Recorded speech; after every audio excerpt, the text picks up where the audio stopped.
হুসাইন কই? হুসাইনকে ডেকে ডেকে আমার পাশে আনো। হুসাইন খবর পাইয়া দৌড়াই আইসা দেখে বড় ভাইয়ের সমস্ত চেহারা সবুজ হয়ে গেছে। একটা চিৎকার মারছে, মা মা গো, তোমার দোয়া বুঝি আজকে কবুল হয়ে যায়। দৌড়ে যাইয়া হাসাইনের গলায় ধরছে, ভাই রে ভাই, কে তোমার এই অবস্থা করেছে? আমি হুসাইন তার প্রতিশোধ নিব। হাসাইন টাইনা টাইনা গলায় ধরে দুই গালে চুমাইতেছে, ছোট ভাই তো, ভাইরে প্রতিশোধ নিস না, নানার উম্মতের জন্য মায়ের দোয়া কবুল হয়ে গেছে। হাসাইন একটা কথা তোরে বলে যায়, কিছুদিন পর তোর উপরও বিপদ আসবে রে, আমার মায়ের দোয়া তোর বেলায়ও তো কবুল হয়েছে। হাসাইন যেদিন বিপদে আসবে রে, কেউ তো তোর পাশে আসবে না রে হাসাই হুসাইন। এদিন আমি তো ভাই কাছে থাকতাম, আমিও তো দুনিয়ায় থাকতেছি না। হুসাইন রে, বেশি বিপদে পড়ে যখন কলিজার মধ্যে অশান্তি লাগবে, দুনিয়ার কাউরে ডাকিস না, নানা নানা কইয়া ডাকিস, কলিজায় শান্তি পা। হাসাইন দুনিয়ার থেকে বিদায়, জি চক্রান্ত করে হুসাইনকে কিভাবে মারা যায়, হাসাইনকে মদিনায় ফালাইয়া, হুসাইনকে তো মদিনায় মারা যাবে না, চক্রান্ত করে ইবনে জিয়াদকে ডাক দিলেন, কুফা নগরীর গভর্নর, তুমি একটা কাজ করো, আমি ডাকলে তো আসবে না, কুফা নগরীর মানুষ দিয়া তুমি ডাইকা নিয়ে আসো হুসাইনকে কুফায়। কুফায় আনার পর হুসাইনকে আমরা শেষ করে দিব, আর আমাদের পথের কাটা থাকবে না। ইবনে জিয়াদ বলেন, কথা তো রাইট, চিঠি পাঠাও। চিঠি পাঠাইতে পাঠাইতে 40,000 চিঠি মদিনায় পাঠাইছে। হুসাইন চিঠি দেখে মুরব্বীদের কি বলতেছে, চিঠি আসছে কুফায় যাইতে, যাবো কিনা বলেন। মুরব্বীরা চিঠি দেখে বলেন, হুসাইন রে, কুফার চিঠির রং ভালো দেখা যায়, কুফার তরবারির ব্যবহার ভালো হবে না। হুসাইন, আমরা অন্তত পক্ষে তোমাকে যেতে দিব না, হাসাইনের ব্যথাই তো আমরা বলতে পারি না, তোমাকে যেতে দিব না। 40,000 চিঠি, বলুন কয় হাজার চিঠি? মুরব্বীরা বলে, এত চিঠি আছে, দাঁড়াও দেখি একটু পরামর্শ করে। একটা মিটিং করলেন, হুসাইনের পক্ষ থেকে কুফায় তোমরা কে যাইবা? আমাদের নিজেদের লোক যায়, হুসাইন পক্ষ থেকে একটা লোক কুফায় যায়, নিজেদের লোকের কোনো খবর যদি পায় তাহলে আমরা হুসাইনকে যেতে দিব, ও তাদের কথায় হুসাইনকে দেব না, আমরা নিজেরা পরিবেশ বুঝবো। কে যাইবা? একজন লোক দাঁড়াইলেন, ইতিহাস বলেন, যার নাম হলো মুসলিম বিন আকিল। মুসলিম বিন আকিল দাঁড়ায় বললেন, আমি যাব হুসাইনের পক্ষ থেকে। তার দুইটা বাচ্চা ছিল, মোহাম্মদ ইব্রাহিম, সোনার পুতুলের মতো দুইটা বাচ্চা, ছোট ছোট। বলে, আব্বা আপনি যদি চলে যান তাহলে আমরা তো মা নাই, আমরা কার কাছে থাকবো? তাদের মা মারা গেছে, কই থাকবো আমরা? তাইলে তোমরাও চলো।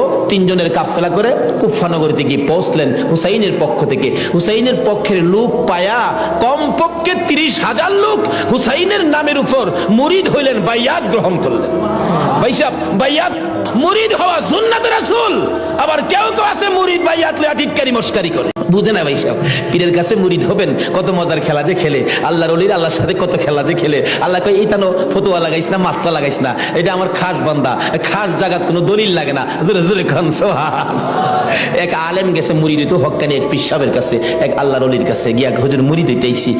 আলেম কইতেছে, বাবা মুরিদ যে হইতে আইছো, মুরিদ হইলে তো পীরের কথা মানুন লাগে। হুজুর পীরের কথা তো মানতে হবে, মানবো। তাহলে শুনো, আজকে তুমি এশারের নামাজটা পড়তে পারবা না। আচ্ছা, এই কথা কইলে কি আপনারা মানবেন? হগল পীরে কয় নামাজ পড়তে হইব, আপনি কোন নামাজ পড়তে পারবে না। আরে বাবা, সব সময় তো তুমি পড়বা, আজকের এশারের নামাজটা খালি তুমি বাদ দিবা। অন কেন কইছে? এটা তো শরীয়ত আর বুঝে না, কিন্তু মারফতলা তো জানে এর মধ্যে কিছু আছে। বলবো ভাই সাহেব, কষ্ট হইতেছে আপনাদের? হুজুর কোন কি? হ্যাঁ, আজকে এশারের নামাজটা পীরের কথা মানবা না? তা তো মানতে হবে। আচ্ছা ঠিক আছে, বাড়িতে যার কয় নামাজ যদি বাড়িতে পড়ে লাই, আপনি কি হুজুর দেখবে?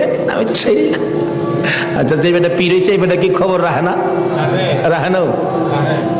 এই চিটাগাঙ্গের পীর আমরা ভৈরবের খবর রাখতে পারে না? বুঝে আসে না? যেমন সহজে বুঝতে গেলে একটা ঘটনা বলতে হয়, বলবো? আপনারা কচ্ছপ চিনেন? আপনারা কি করেন? এটা আরো কোনো নাম আছে? কচ্ছপ কয়, কাসিম কয়, আমাদের এলাকায় কাঠটাও কয়। কাঠটা, কসম, কাঠটিম যা আছে সব ঘুরে গেরা জিনিস একটা, ওই কি কর? এই কাঠটা নাকি, কচ্ছপ নাকি বর্ষাকালে পানির সাথে গ্রামে গঞ্জে, গ্রামের বাড়ি ঘরে যায় পানির সাথে আশ্রয় নেই, আসার সময় মাটির নিচে ডিম পাইরে আসে। কথাটা কি বুঝাইতে পারতেছি? মাটির নিচে ডিম পাইরে আসে, আসার সময় ডিমেরে বইলে আসে, তোর জেডার সাথে আই পড়িস। কার সাথে আইতো? যেটা হইল জ্যৈষ্ঠ মাস, জ্যৈষ্ঠ মাসে প্রচন্ড বৃষ্টি হয়, তো বৃষ্টির পানিতে মাড়ি কাইটা যা, মাড়ি কাইতে গেলে ডিম ভাইরিব, বাচ্চা ফুটবো, এই কয়ে দেয় যে তোর যারা সাথে আই পড়িস। এই 3.5 মাইল দূরে ডিম পাইরা বইলে আইছে যারা সাথে আই পড়িস। ডিম তো ফুটতেই তো না। 3.5 মাইল দূরেতে আপনাদের কর্ণফুলী নদীর থেকে গিয়া ওই মাঝে মাঝে 3.5 মাইল ভিতরে ডিমের দিকে শীষ ধরে। 3.5 মাইল দূরের থেকে একটা কচ্ছপ যদি ডিমের উপরে তা দিয়া ডিমের বাচ্চা ফুটাইতে পারে, আল্লাহর বন্ধুরা 3,500 মাইল দূরে থাকলেও একটা মুরিদের দিকে এই নজর দিতে পারবে কিনা কোন তো? 3.5 মাইল দূরেতে ডিমের দিকে তা দেয় শীষ ধরে, এই তায় ডিম ফুইটা জ্যৈষ্ঠ মাসও জাড়ার লগে পানির সাথে বাইশাই গিয়ে। এই ক্ষমতা আল্লাহর ওলিদের আছে কিনা বলুন তো? এটা কে দিছে? আরো জোরে কোন? সে আল্লাহর ওলি বলছেন, বাবা আজকে এশারের নামাজটা পড়িস না, যা। যার কয় হুজুর পড়তাম না, তো কইলেন আপনার সাথে, বাড়ির গিয়ে পয়রা লাইলে কি আর আপনি দেখবেন? আল্লাহর ওলি দেখবে কিনা? বাড়ির গিয়ে কয় হুজুর কইছে নামাজটা ছাইরা দিতাম, হুজুরের কথা তো মানতে হবে, একবারে সব না ছাইরা খালি ফরজটা পড়ে লাই, একবারে কেমনে বাদ দিলাই, সারা জীবন নামাজ পড়লাম, আজকে নামাজটা কেমনে বাদ দিলাই, শুধু ফরজটা পইরা ঘুমাই রইছে। রাত্রে নবীজি আইসা ডাকতেছে, কিরে আজকে এই আমার সুন্নত ছাইরা দিলি? পীরের কথা হইনা কি করলাম, আফসোস। অথচ কোন খেলা খেলাইছে এটা গেলাম, হ্যাঁ এখনো বুঝছেন। সকালবেলা ফজরের নামাজ পড়া মনের দুঃখ খুলে যাইতেছে পিসাবের কাছে। পিসাব দূরে থেকে কয় কি ফেস বুঝি লাগছে, তাহলে বুঝা গেল খবর পিসাবের কাছে। হুজুর আর কথা কইেন না, আপনি না করছেন নামাজ পড়তাম, কত তুই বেটা নামাজ পড়ছস কে? আরে কই কি আমি নামাজ পড়ছি না পড়ছি আপনি জানেন কেমনে? বেটা খালি সুন্নতটা বাদ দিছস, তোর খেয়াল নাই ফরজটাতে পড়ছস, আমি কি জানি না মনে করছস? হুজুর ফাইরে লাইছে, হুজুর কি ফেস হইছে জানেন কি? আমি খালি আপনি তো কইছেন নামাজ পড়িস না, একবারে কেমনে বাদ দেই, আমি ফরজটা পড়ে ঘুমাই রইছি, সুন্নতটা পড়ি নাই, এই জন্য রাত্রে আইসা হুজুর আমারে ডাকতেছে, নবীজি কি রে আজকে আমার সুন্নত বাদ দিলাইলি? হুজুর এই সর্বনষ্ট হইছে। নবীজি এসে ডাকতেছে, আল্লাহর ওলি কই বেটা এইটা লেগিতে কইছিলাম, আজকে যদি ফরজটা সহ ছাইরা দিতে, আজকের নামাজটা খালি ছাইরা দিতে, সুন্নতটা বাদ দিও না, নবীজি আইসা তোরে ডাকতেছে, যদি ফরজটাও বাদ দিতে আমার কথায় আমার আল্লাহ আয়া তোরে ডাকলো। ভাই সাহেব এটা বুঝতে গেলে শরীয়তের মাদ্রাসার পরে মারিফতের মাদ্রাসায় ভর্তি হতে হবে। জানি চট্টগ্রামটা পীর মাসের দিক দিয়া বাংলাদেশের মধ্যে আপনারা উপরে আছেন, এই জন্য আমরা আপনাদেরকে শ্রদ্ধা করি। আল্লাহ হায়াত দেখ সকলকে, সকলে বলুন আমিন। যাই হোক ওইদিকে আমার আলোচনা না, আমার আলোচনা হলো কারবালা। যাই হোক কারবালার দিকে পৌঁছে গেছি, আধা ঘন্টা সময় দিতে রাজি আছেন না আপনারা? আসুন হাইরে কারবালা যাচ্ছি, এবার কারবালা। এবার চিঠি পাইলেন কয় হাজার? মুসলিম বিন আকিল চলে গেলেন, 30,000 লোক মুরিদ হলেন, বাইয়াত গ্রহণ করলেন। খালি কয় মুসলিম বিন আকিল হুসাইনকে কুফায় আনেন না, আমরা হুসাইনকে দেখতাম। তো কুফা নগরী বড় মসজিদে বসে মুসলিম বিন আকিল চিঠি লেখেন, হুসাইন আর কোনো ভয় নাই, এখানে পরিবেশ আপনার জন্য পাগল, আসলেও পাগল, কিন্তু খারাপ তো খালি এজিদের বংশ। চিঠি পাওয়া মাত্র আপনি চলে আসেন। চিঠি গিয়ে পৌঁছে মুহররমের 1 তারিখ। হুসাইন 6 মাসের শিশু আলী আসগর সহ মেয়ে পুরুষ মিলে 72 জনের কাফেলা নিয়ে রওনা হলেন কুফার দিকে, যেহেতু চিঠি পাইছে মুসলিম বিন আকিলের হাতে। ওদিক দিয়ে যেই চিঠি পাঠাইছে শুনছে ইবনে জিয়াদ এজিদের পক্ষের লোক আইসা সবাইকে সরিয়ে দিয়ে, লম্বা ঘটনা, মুসলিম বিন আকিলকে মসজিদের বারিন্দার মধ্যে ফালাইয়া গলায় ছুরি চালাইয়া জব করে দিলেন। মুসলিম বিন আকিলের 2টা ছোট্ট ছোট্ট বাচ্চা ছিলেন, মোহাম্মদ ও ইব্রাহিম। 2টা বাচ্চা 12 বছর 13 বছর, সোনার পুতুল। খবর পাইলেন বাবাকে জব করে দিয়েছে, দৌড়াইয়া পালাই রে জঙ্গলায় যায় লুকায়। 2 ভাই পরামর্শ করে, আমরা 2 ভাইকে যদি ধরতে পারে রে আমাদেরকেও জব করে ফেলবে, বাচ্চা মানুষ। এদিক দিয়ে ঘোষণা হলো মোহাম্মদ ইব্রাহিম মুসলিম বিন আকিলের দুইটা সন্তান যদি মদিনায় চলে যায়, খবর দিবে হুসাইন তো আসবে না, দুইটা ছেলেকে যে ধরে দিতে পারো 10,000 টাকা পুরস্কার। আমাদের হিসাব বললাম, লোকেরা তরবারি নিয়ে ঘুরতেছে মোহাম্মদ ইব্রাহিমের তালাশে। ওই দুইটা বাচ্চা পূর্ণিমার চাঁদের মতো চেহারা, সারাদিন লুকাইয়া থাকে, রাত্র হলে মরুভূমির পথ দিয়ে দৌড়ে আর কান্দে আর ডাকে মদিনার পাখিরা রে আয়, মদিনার খবর, একটা খবর নিয়ে যা, কুফা নগরীর অবস্থা ভালো না, আমাদের বাবা মুসলিম বিন আকিলকে কুরবানি করে দিয়েছে, আমরা দুই ভাইকে খুঁজতেছে, রাস্তা পাই না, কোথায় যাব, হুসাইন যেন কুফায় না আসে, খবর নিয়ে যা। এভাবে একদিন এক রাত, 2 দিন 2 রাত, 3 দিন পার হইয়া 3 রাত্রের বেলা দুইটা ভাই একটা খেজুরের বাগানের মধ্যে বসেছিল, রাত্রে দৌড়াবে মদিনায় যাবে, কিন্তু পেটের খিদা, পানির পিপাসা, আর হাঁটতে পারে না। ছোট ভাইটা বড় ভাইয়ের গলায় ধরে কাঁদতেছে, ভাই কলিজা শুকাইয়া গেছে রে, একটা কাক সামনে যাইতে পারবো না। দুইজন গলাগুলি করে খেজুরের বাগানের মাঝখানে ঘুমিয়ে গেছে। এই খেজুরের বাগানের মালিকের নাম ছিল হারেস। হারেস নিজে ও তরবারি লইয়া ঘুরতেছে। সকালবেলা হারেসের বিবি যাই বাগান দেখবে, যাইয়া দেখে বাগানের মাঝখানে সাপ বিচ্ছুর ভয় থাকে, কিন্তু এই ভয়ের মাঝখানে দুইটা পূর্ণিমার চাঁদের মতো সন্তান ঘুমাইয়া রইছে। আস্তে আস্তে কাছে যাইয়া ছোট্ট ভাইটার মাথায় হাত দিলে চোখ খুলে দেখি কুফার মহিলা, চিৎকার মারছে, ভাই গো আর ঘুমাইস না, কুফাবাসী আমরা খবর পেয়ে ফেলছে, মদিনায় বুঝি আর যাওয়া হবে না, তুমি আমার মা লাগো, আমার মা নাই, বাবা নাই, আমরা মদিনার সন্তান, আমরা মদিনার আওলাদ, কুফাবাসীর কাছে আমাদের খবর দিও না। মহিলাটা বলতেছেন, মহিলাদের মায়া বেশি, আয় বাবা তোমাদের তালাশে, আমার স্বামীও ঘুরতেছে, এখানে থাকলে কেউ না কেউ তোমাদেরকে দেখে ফেলবে, আসো আমার বাড়িতে নিয়ে লুকাইয়া রাখি, সন্ধ্যা হলে আমি নিজে মদিনায় লইয়া যাইব। মা বোনেরা, এমন একটা ভালোবাসা দাও না গো এই মহরমের চাঁদে। সন্ধ্যা হইবার আগে বাচ্চা দুইটা রান্না করে রাখছিল, ছোট্ট ভাইটা ঘুম থেকে উঠে বসে বসে কান্দে, মা মা কইয়া। বড় ভাইটা ঘুম থেকে উঠে ডাকে, কান্দিস না রে, কান্দার আওয়াজ শুনলে আমাদের জীবন থাকবে না। এমন সময় হারেস দৌড়ে আসছে ঘরের মধ্যে খানা খাওয়ার জন্য, খানা খাইতে বসে ডাকতেছে, বিবি গো জলদি করে খানা দে, কে জানি পুরস্কারের বাগি হইয়া যায়। এমন সময় রান্না করে কান্দার আওয়াজ শুনলে ডাকতেছে, বিবি রান্না করে কে কান্দে? বিবি বলেন, তোমার ঘরে নয়, অন্য ঘরে কান্দে। বিবি রে, আমার ঘরে কান্দার আওয়াজ শোনা যায়। বিবি মিথ্যা কথা কোস, আমার ঘরে কান্দা। বিবি বলেন, তোমার ঘরে নয়, কুফাবাসীর সন্তানেরা কান্দে। হারেস বলেন, বিবি রে, কুফাবাসীর কান্দা এত সুন্দর না। বাসন ধাক্কা দিয়ে সরাইয়া তরবারিটা লইয়া ওইটা দাঁড়াইলে বিবি পিছন দিয়ে আঞ্জে ধরেছে, স্বামী আর সামনে যাও না, হে মদিনার ময়নাদের গলায় ছুরি দিও না, তোমার যদি মারতে চাই গো স্বামী, আমার গলাটা পেতে দিলাম, আমার গলাটা কাইটা দাও। না না, মানবো না। দৌড়ে যাইয়া রান্নাঘরের দরজায় দাঁড়াইয়া দেখে দুইটা পূর্ণিমার চাঁদ উদয় হইয়া রইছে। তরবারিটা দেখে ছোট্ট ভাইটা চিৎকার মারছে, বাবা গো খইয়া।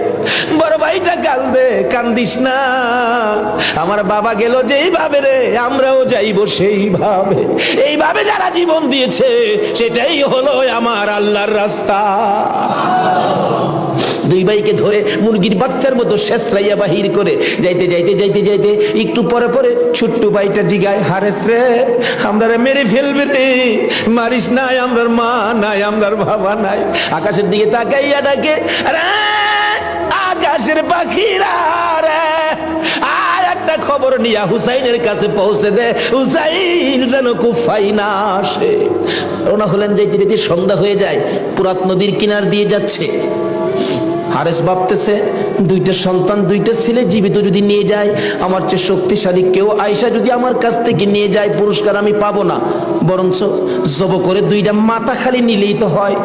দুইটা ভাইকে জব করার জন্য প্রস্তুতি নিলে ছুরির দিকে তাকাইয়া তাকাইয়া বাচ্চারা কান্দে। ছোট্ট ভাইটাকে জমিনে শোয়াইছে, গলাটা কাটবে, লাফ মেরে উইটা গেছে। বড় ভাইটাকে শোয়াইছে, উইটা গেছে। আবার জোর করে জমিনে শোয়াইয়া ছোট্ট ভাইটাকে বুকের উপর পাড়া দিয়া ধরছে, মাথার মধ্যে চাপা দিয়ে ধরে গলাটাই ছুরি চালাবে, ছুরির নিচে দাইকা কাঁদতেছে, হুসাইন হাই আইসো না গো, কারবালায় আইসো না, এই কুফা নগরীতে আইসো না, কুফার মানুষের তরবারির ব্যবস্থা ভালো না। গলা কেটে দিলেন বড় ভাইটারে, গলা কেটে দুইটা ভাইকে দুই দিকে ধাক্কাইয়া পুরাত নদীতে ফেলে দিলেন, মাথা ছাড়া বডি খানি ফেলে দিয়ে মাথা রুমালের প্যাকেট করে রওনা হলে শুনে পিছন দিয়ে আবার ডাকতেছে, হারেস রে আমরা দুই ভাইয়ের মারিস না। হারেস বলেন মাথা কেটে নিয়ে আসলাম। আবার ডাকে কে? পিছনে যাইয়া দেখে দুই দিকে দুইটা বডি লাশ ছিল। দুইটা ভাই আবার একসাথে হইয়া এক ভাই আরেক ভাইয়ের আনজাইয়া ধরে রাখছে। আমার আল্লাহ বলেছে আমার রাস্তায় যারা জীবন দেয় রে তারা মরে না, তারা মরে না রে, তারা জীবিত। এই দুই ভাই প্রমাণ করে দিলেন তারা জীবিত। ওদিকে যায় না, ওদিক দিয়ে যাইতেছে এজিদের দরবারে পুরস্কার আনবে। এদিক দিয়া ইমাম হুসাইন 72 জনের কাফেলা লইয়া গো আস্তে আস্তে কারবালার জমিনে আইসা পৌঁছে সন্ধ্যা হয়ে যায়। রাস্তা চিনে না। হুসাইন বলেন তাবু গাড়ো, সকালবেলা কুফার দিকে রওনা হবো। তাবু গাড়তে গেলে জমিনে কূপ দেয়, মাটির থেকে রক্ত বাহির হয়। গাছের ডালে আঘাত করে, গাছের ডাল থেকে রক্ত বাহির হয়। সঙ্গীরা বলেন হুসাইন ব্যাপারটা বুঝতে পারতেছি না। হুসাইন বলেন রাখো রাখো, এখানে গিয়ে কি কাউরে পাই কিনা। জিজ্ঞেস করলেন এই জায়গাটার নাম কি? একজন লোক বলেন আপনারা কোত্থেকে আসছেন? আমরা মদিনার থেকে আসছি। এই জায়গাটার নাম কি? জায়গাটার নাম কারবুলা। হুসাইন একটা চিৎকার মারছে, সঙ্গীরা রে তাবু গাড়ো। আমার নানা বলেছে রে, নানার উম্মতের জন্য আমি হুসাইন কারবালাই নাকি শহীদ হব।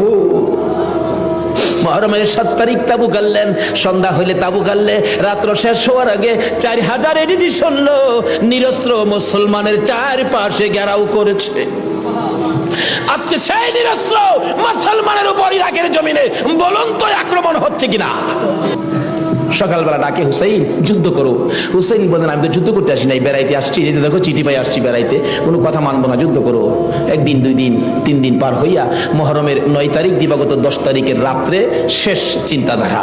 হুসাইন তাবুর বাতিরা জ্বালায় বলতেছেন তোমরা কথা শোনো। কি এখানে অবস্থা ভালো দেখা যায় না, যুদ্ধ করার তো কিছু নাই, তোমরা আমার একটা কথা শোনো। কি? বাতিটা নিবাইয়া দিলেন। নিবাইয়া দিয়া বলতেছেন যে যেদিক দিয়া পারো কারবালা ছাইরা তোমরা নিজেদের জান বাঁচাও, কিন্তু হুসাইন কারবালায় শহীদ নানার উম্মতের নাজাতের জন্য। সারা রাত কান্নাকাটি। পারবা 9 তারিখ দিবাগত রাত্রে টিভির বর্তাটা বন্ধ রাখতে, রেডিওর চাবিটা বন্ধ রাখতে। হুসাইন কারবালায় সমস্ত লোকদেরকে 72 জনের কাফেলা নিয়ে কান্দে, আর আমরা সেই তারিখে টিভি চালাই। কিসের মহব্বত আর কিসের মায়া আর কিসের নামাজ তুমি পড়েছো? যদি কথা দিতে পারো 9 তারিখ দিন গিয়া রাত্রে টিভি আর চালাবো না, আর গান বাজনা করবো না। হুসাইন তোমার জন্য ওই ফুলসিরাতের কিনারে দাঁড়ায় থাকবে। সকাল হয়ে যায়, ফজরের আজান দিলে নামাজ পড়ে। নামাজ পড়লেন, এত বিপদ তারপরও হুসাইন নামাজ ছাড়ে না পড়ে। তাহলে বোঝা গেল এই নামাজ ছাড়া গেলে হুসাইনকে পাবো না। নামাজ পড়ে কোরআন শরীফ পড়তে বসছেন, এমন সময় শাহরবানু 6 মাসের বাচ্চাটা নিয়ে ডাকতেছেন, স্বামী স্বামী গো 3 দিন পর্যন্ত খানা পিনা কিচ্ছু নাই তাবুতে, এই মরুভূমির গরমের তাপে বাচ্চাটার কলিজা পর্যন্ত শুকায় গেছে, দেখো জিহ্বাটা নাড়াতে পারতেছে না, 6 মাস কথা বলতে পারে না, তো একটু পানি যদি খাওয়াইতে পারো মনে হয় বাচ্চাটা বেঁচে যাবে, না হয়তো বাচ্চাটা মরে যাবে। হুসাইন কয় দাও দাও দাও, কুলে নিয়ে কাঁদতেছে আর ডাকতেছে, এই সৈন্যরা রে এরকম বাচ্চা তো তোদেরও আছে, দুষ করলে আমরা করছি, এই তো কোনো দুষ করে নাই, একটু পানি বাচ্চাটারে দে, আমার নানা না হইলে কিচ্ছুই হইতো না, এই পানি হইতো না, আজকে আমার নানার আওলাদ মারা যাবে পানির জন্য, একটু পানি দে, অনুরোধ তোদের কাছে একটু পানি বাচ্চাটারে দে, আমাদেরকে দরকার নাই, বাচ্চাটারে দে। এভাবে ডাকতেছে আর যাইতেছে, দূর থেকে একটা এদিকে সৈন্য হুসাইনের দিকে লক্ষ্য করে তীর মারলেন, তীর আইসা হুসাইনের গায়ে তো লাগলো না, হুসাইনের কুলে 6 মাসের শিশুর কলিজাটার মাঝখান দিয়ে তীর ঢুকে গেছে। আলী আসগর বাবার মুখের দিকে তাকাইয়া জিহ্বাটা বাহির করে দিছে, 2টা চোখ উল্টাইয়া চোখের পানি ছেড়ে ছেড়ে বুঝাইতেছে, বাবা গো মায়ের কাছে বলে দিও আর জীবনে পানি চাইতাম না।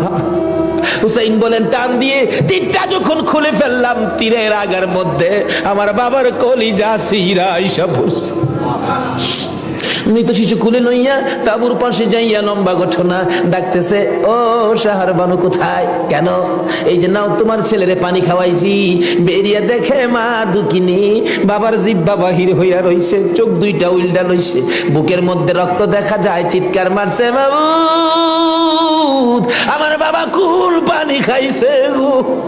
এই জমিনে যে নবীর জন্য সব বানাইছো সেই নবীর উম্মত পানি পায় না, তীর খায়া মরে আর কলিজা মানে না।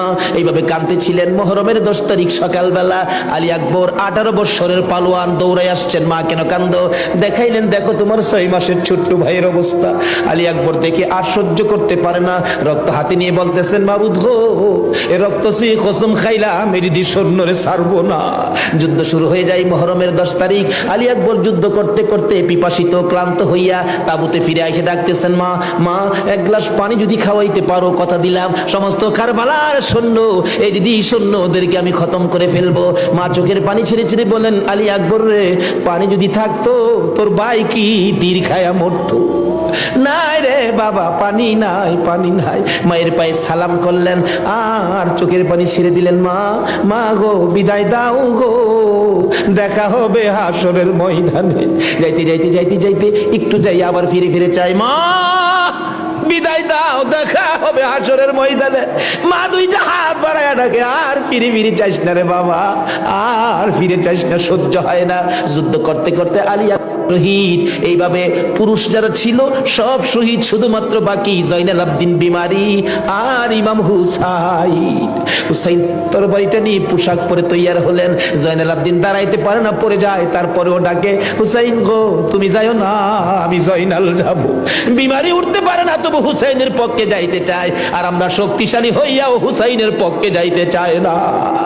এবার বলতেছেন, জয়নাল রে তুমি যাইও না, তুমি যদি যুদ্ধের ময়দানে শহীদ হয়ে যাও, নবীর বংশের বাতি টুকুন কে জ্বালাবে? হুসাইন যুদ্ধে চলে যায়। লম্বা ঘটনা সংক্ষেপ করে দিলাম। মুহররমের 10 তারিখ যুদ্ধ করতে করতে তীরের আঘাত, বল্লমের আঘাত লাগে আর রক্ত জর্জর করে পড়ে, রক্তে জামা ভিজে যায়, গোড়ার পিঠ পর্যন্ত লাল হয়ে যায়। আরে রক্তে লালে লাল হইল কারবালার ময়দান। বলুন, রক্তে লালে লাল হইল। শহীদ হলো ইমাম হুসেন নবীর জানের জান, শহীদ হলো ইমাম হুসেন নবীর জানের জান। রক্তে লালে লাল হইল কারবালার ময়দান। আইরে রক্তে লালে লাল হই এজিদ সেনা সীমার এসে হুসাইনের বুকে বসে, এজিদ সেনা সীমার এসে হুসাইনের বুকে বসে, ছুরি দিয়ে কাটে গলা, বাঁচে না আর প্রাণ, ছুরি দিয়ে কাটে গলা, বাঁচে না আর প্রাণ। রক্তে লালে লাল হইল কারবালার ময়দান। আইরে রক্তে লালে লাল হইল। দুধের শিশু আলিয়াস গরে পানি চাইলো মায়ের দ্বারে, দুধের শিশু আলিয়াস গরে পানি চাইলো মায়ের দ্বারে, পানি পানি বলে সে যে দিয়ে গেল প্রাণ, পানি পানি বলে সে যে দিয়ে গেল প্রাণ। রক্তে লালে লাল হইল কারবালার ময়দান। আইরে রক্তে লালে লাল হইল। শহীদ হলো ইমাম হুসেন নবীর জানের জান, শহীদ হলো ইমাম হুসেন নবীর জানের জান। রক্তে লালে লাল হইল কারবালার ময়দান। আইরে রক্তে লালে লাল হইল। বলতেছিলাম, হুসাইন সমস্ত শরীর থেকে রক্ত ঝরে ঝরে দুর্বল হয়ে যায়, পানির পিপাসিত ক্লান্ত হইয়া গোড়ার থেকে নেমে যায়। পুরাত নদীর পুনার কিনারে যাইয়া একটু পানি হাতে নেয় খাওয়ার জন্য, হাতে নেয় পানি, হয়ে যায় রক্ত। হুসাইন কান্দে, মাবুদ গো, আমার নানা না হইলে কিছু হইতো না, আমার নানা না হইলে জগতের কিছু হতো না, পানিও হতো না। আজকে নানার বংশ, নানার আওলাদ পানি পায় না, আমি হুসাইন পানি খাবো না। এবার দৌড়া যাইয়া আবার চাইলেন গোড়ার উপরে উঠবো, যুদ্ধ করবে। হুসাইন গোড়ার উপরে উঠতে চায়, শরীর দুর্বল, গোড়ার উপরে উঠতে পারে না, বারবার চেষ্টা করে উঠতে পারে না। অবশেষে গোড়ার উপরে পিঠটার মধ্যে হাতটা দিয়ে মাথাটা ফালাইয়া কাঁদতেছে, বাবু আমার নানার উম্মতের জন্য মায়ের দোয়া বুঝি কবুল হয়ে গেছে, বহু চেষ্টা করলেন, ঘোড়ার পিঠের উপরে আর উঠতে পারে না। দৌড়া এসে সীমার ধাক্কা দিয়ে জমিনে ফালাইয়া বুকের উপর চড়ে বসছে। হুসাইন বলেন, সীমার রে, আমার নানা বলেছে রে কারবালায় শহীদ হব, আমার নানার উম্মতের মুক্তি পাবো। সীমার, আজকে জুমার দিন আমারে 2 রাকাত জুমার নামাজ পড়ার সুযোগ দে।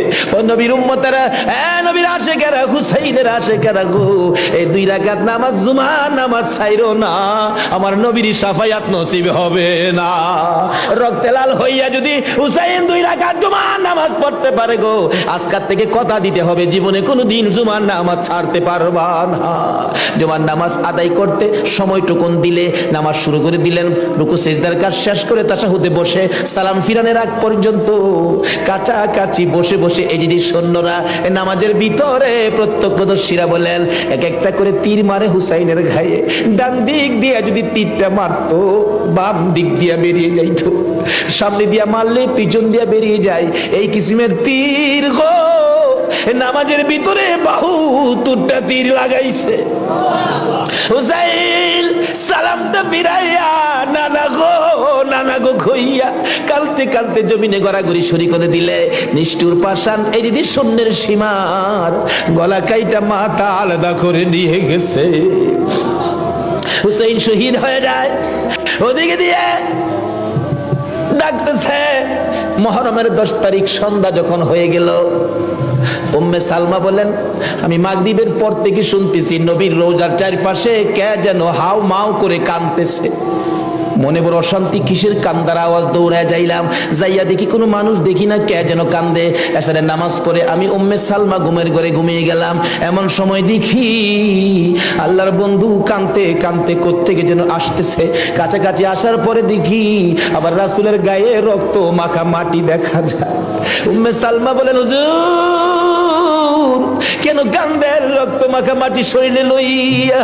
আমার নবী বলেন, উম্মে সালমা রে, বোতলের মাটির দিকে তাকাইয়া দেখ, বোতলের মাটির অবস্থাগুলো দেখ। উম্মে সালমা বলেন, তাকাইয়া দেখি বোতলের মাটি লাল হয়ে গেছে। আবার রাসূল বলেন, উম্মে সালমা রে, আমার হুসাইন কারবালায় নাই রে, কারবালায় না। উম্মে সালমা বলেন, প্রশ্ন করলাম, ইয়া রাসূলুল্লাহ, হুসাইন তো কারবালায় শহীদ, আপনার রওজার পাশে কাঁদলো কে জানতে চাই। আমার নবী বলেন, আরে উম্মে সালমা, আমার হুসাইন যখন কারবালার জমিনে তীরের আঘাতে নানা কইয়া ডাক মারছে রে, আমি নবী রওজার থেকে বাহির হইয়া দৌড় মারছি। ওই সময় রহমতের ফেরেশতারা আমার রওজার পাশে বসে বসে কাঁদছে। আমি কারবালায় যাইয়া দেখি আমার হুসাইন তীরের আঘাতে রে নানা নানা কইয়া গড়াগড়ি করে। আমি হুসাইনকে আনজায়া ধরেছি। হুসাইন তীরের আঘাতে যতটা গড়ি দিছে রে, আমি রাসূল হুসাইনের সাথে ততটা গড়ি কারবালার জমিনে দিয়েছি। এই হুসাইনের রক্ত কারবালার মাটিতে পড়েছে, এই রক্ত মাখা মাটি আমি নবীর গায়ে লাগছে। এই উম্মে সালমা জানাইয়া দিস রে, এই রক্ত মাখা মাটি আমি রাসূলের কাছে জমা থাকবে। আসরের জমিন যেদিন কায়েম হবে, আমি আমার মাওলার দরবারে হুসাইনের রক্ত মাখা মাটিগুলি তুলে ধরবো। মাবুদ, আমার মেয়ে ফাতেমা সন্তান কুরবানি করেছে আমার উম্মতের নাজাতের জন্য। এই যে দেখো হুসাইনের কারবালার রক্ত মাখা মাটি তুলে ধরলাম, আর ফাতেমা হুসাইনের মাথাটুকু লইয়া দাঁড়াইয়া বলবে, আমি হুসাইনের মাথাটুকু তুলে ধরলাম। মাবুদ গো, এর বিনিময়ে আমার বাবার উম্মতের মাফ করে দাও।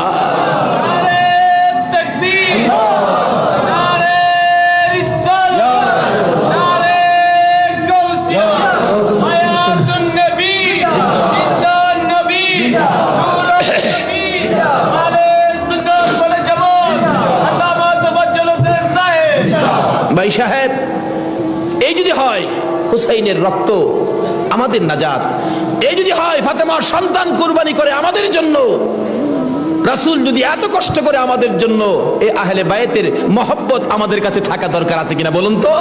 তাদের আলোচনা তাদের জীবনে আমাদের প্রত্যেকের অন্তরে রাখা দরকার আছে কিনা বলুন তো? আল্লাহ আমাদেরকে আজকের মাহফিলে সে বুঝটুকুন দান করে দেখ। সকলে বলুন আমিন। 2 ভাই দৌড়ায় আসছে, কোনটা নিবা? জিবরাইল মানুষের বেশ ধরে ডাকতেছে, কোনটা নিবা? হাসাইন বলেন, আমারে সবুজটা দেন, সবুজটা দেন। হুসাইন বলেন, আমারে লাল জামা দেন। দুইজনে জামা হাতে নেয়, আর বাড়ির ভিতরে রুমের ভিতরে মা ফাতেমার কলিজা দরফর শুরু করছে। মনাদার শেষ করে বাহিরে আসেন। কেন আমার কলিজা দরপর করে? এমন সময় দুই সন্তান দুইটা জামা লইয়া মায়ের সামনে হাজির। মা দেখো কত সুন্দর জামা দর্জি আমাদেরকে দিয়ে গেলেন। ফাতেমা একটা চিৎকার মারছে, সন্তানেরা রে জামা গায়ে লাগাইস না, কেন জানি আমার কলিজা দরপুর করে রে। এই জামার মধ্যে কি হাকিকত রয়ে গেছে আমার বাবার কাছে জানতে হবে। দুই জামা লইয়া দুই সন্তান লইয়া নবীজির কাছে যাইতেছে। এই পাশে জিবরাইল আইসে বলে, হুজুর গো, হাসাইন আর হুসাইন জামা নিয়ে আসতেছে হাকিকত জানার জন্য। আপনি বলে দিয়েন সবুজ জামা হাসাইন নিয়েছে।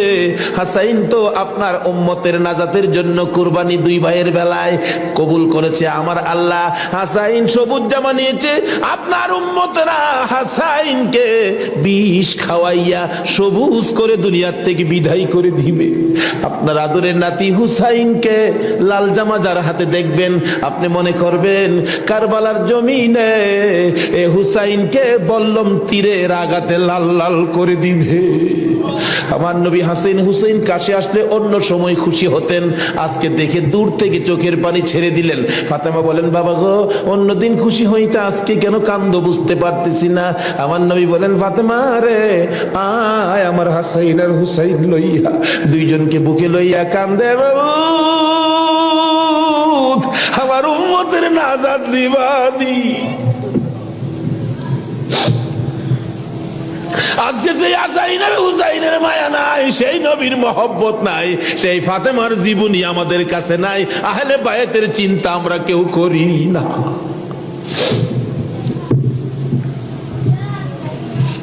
নবীজি কুল থেকে ছেড়ে দিলেন, হাসাইন আসো, তোমার জামাটা খুব সুন্দর হয়েছে। হুসাইনকে টাইনা বুকে ধরে বলেন, হুসাইন রে তোর জামাটাও খুব সুন্দর হয়েছে।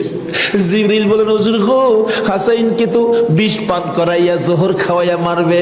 হুসাইনের মতের কথা যদি বলি আমি জিবরাইলও সইতে পারি না। নির্মম ভাবে হুসাইনকে কারবালার জমিনে গো আপনার উম্মতেরা, হারাও মুসলমান, হারাও কি নামে না কামে? নামে না কামে? নামে। একটা হলো নামে মুসলমান, আরেকটা আছে কামে মুসলমান। মুসলমানের ভাগ দুইটা, একটা হলো এজিদি মুসলমান, আরেকটা হলো হুসাইনি মুসলমান। আপনারা কোন মুসলমান হবেন? আরো জোরে কোন মুসলমান হবেন? এটা হলো কামের মুসলমান, আর এজিদি মুসলমান হলো নামের মুসলমান। আমার নবী মাবিয়ার ছেলে ছিলেন এজিদ। মাবিয়াকে রাসূল বলেছিলেন, মাবিয়া তুমি কিন্তু বিয়ে করো না। তাহলে বোঝা গেল বিয়ে করলে যে এই বিপদ হবে আমার রাসূল জানতেন কিনা? আরো জনে কোন জানতেন কিনা? ইমাম সাহেব, আপনাদের ইমাম সাহেব আগে ওয়াজ করছেন, আমার রাসূল যে জানতেন এই ঘটনা সুন্দর করে ওয়াজ করছেন। কোন ভাইয়ের আছে এগুলি আবার যুক্তি তুলে ধরে, রাসূল যদি জানতেনই তাহলে উহুদের জমিনে রাসূল মাইর খাইলেন কেন? যে জানবেন মাইর খাবেন, কিন্তু জান না কেন গিয়ে মাইর খাইলেন?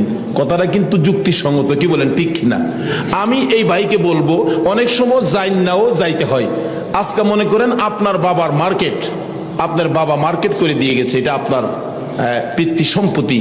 অন যদি কিছু মানুষ জোর করে যদি সম্পত্তি দখল করতে চায়, আপনার বাবার সম্পত্তি জোর করে তারা নিবে গা, আচ্ছা আপনার জান থাকবে না যাবে এই চিন্তা করবেন আপনি? এই সম্পত্তি উদ্ধার করতে যাবেন না? উদ্ধার করতে গিয়ে অনেক সময় লোক মারাও যায়, তারপরও কি এই সম্পত্তি কি ছাইরা দেয় নাকি?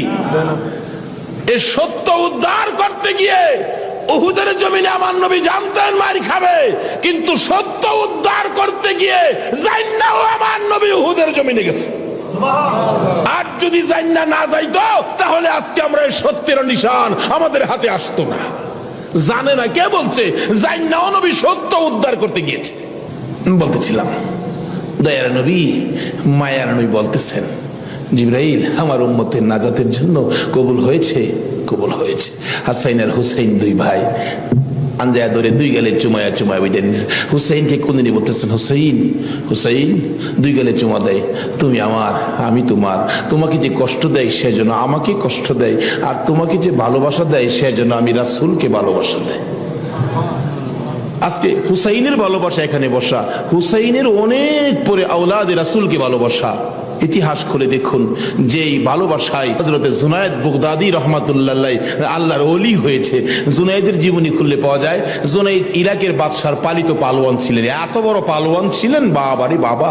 ইরাকের বাদশা একদিন বলেন, জুনায়েদ এত খানা তোমাকে খাওয়াই, এত টাকা বেতন তোমাকে দেই, তুমি কত বড় পালোয়ান হইলা, তোমার শক্তি তো আমি দেখলাম না, আমাদের তো দেখা দরকার ছিল।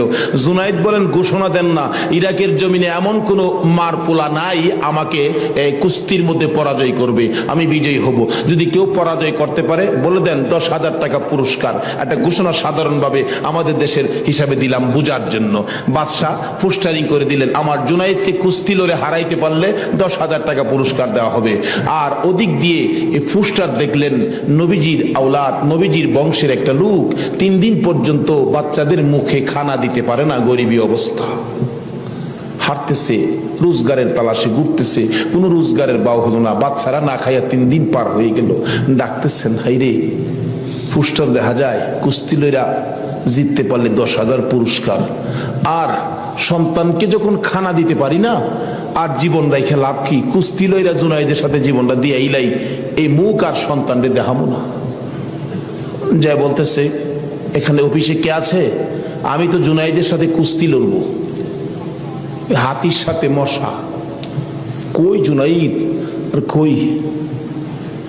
মানুষে কয়, মিয়া কুস্তি লড়তে আইছো না মরতে আইছো?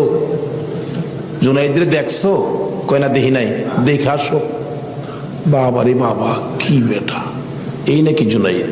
আপনি জুনাইদ? কহ, আমি তো আপনার সাথে কুস্তি লড়তে আইছি। জুনাইদ তুই লড়তে আইছো না মরতে আইছো? আচ্ছা যেটা মরা পরে দেখা যাইব, নাম লেখেন। নাম লেখছে। রবিবার দিন আপনাদের কর্ণফুলী মার্কেটের মাহফিল, আজকে এই দিনই ধরলাম রবিবার দিন, মাঠের মধ্যে হাজার হাজার মানুষ জুনাইদের মতো পালোয়ানকে কুস্তি লড়ে হারাবে, কুস্তি লড়বে। হ্যাঁ জানি কেমন পালোয়ান। মাঠের মধ্যে নামছে, 3 দিন পর্যন্ত খানা নাই, বাচ্চাদের চিন্তা, হাঁটতে পারে না, হাঁটলে পয়রা যা। মাঠে গিয়ে নামছে, জুনাইদ তো নামছে হাতির মতো এক পুরুষ। লেফারি মাঝখানে দাঁড়ায়, কয়ে কি আইলো রে, কার সাথে কি? দর্শকেরা কয়ে আমরা কি দেখবো, সময়টাই নষ্ট করলাম, এর সাথে কি খেলবো? এবার দেখা গেল খেলা শুরু হওয়ার আগে লেফারি জিগায়, এদিকে আসেন, আপনি কি লড়তে আইছেন না মরতে আইছেন? কয়ে আপনি মাতবরি কম করেন, আপনি লেফারির দায়িত্ব পালন করেন। লড়লে আমি লড়বো, মরলে তো আমি লড়বো, আপনার বাবার কি লো?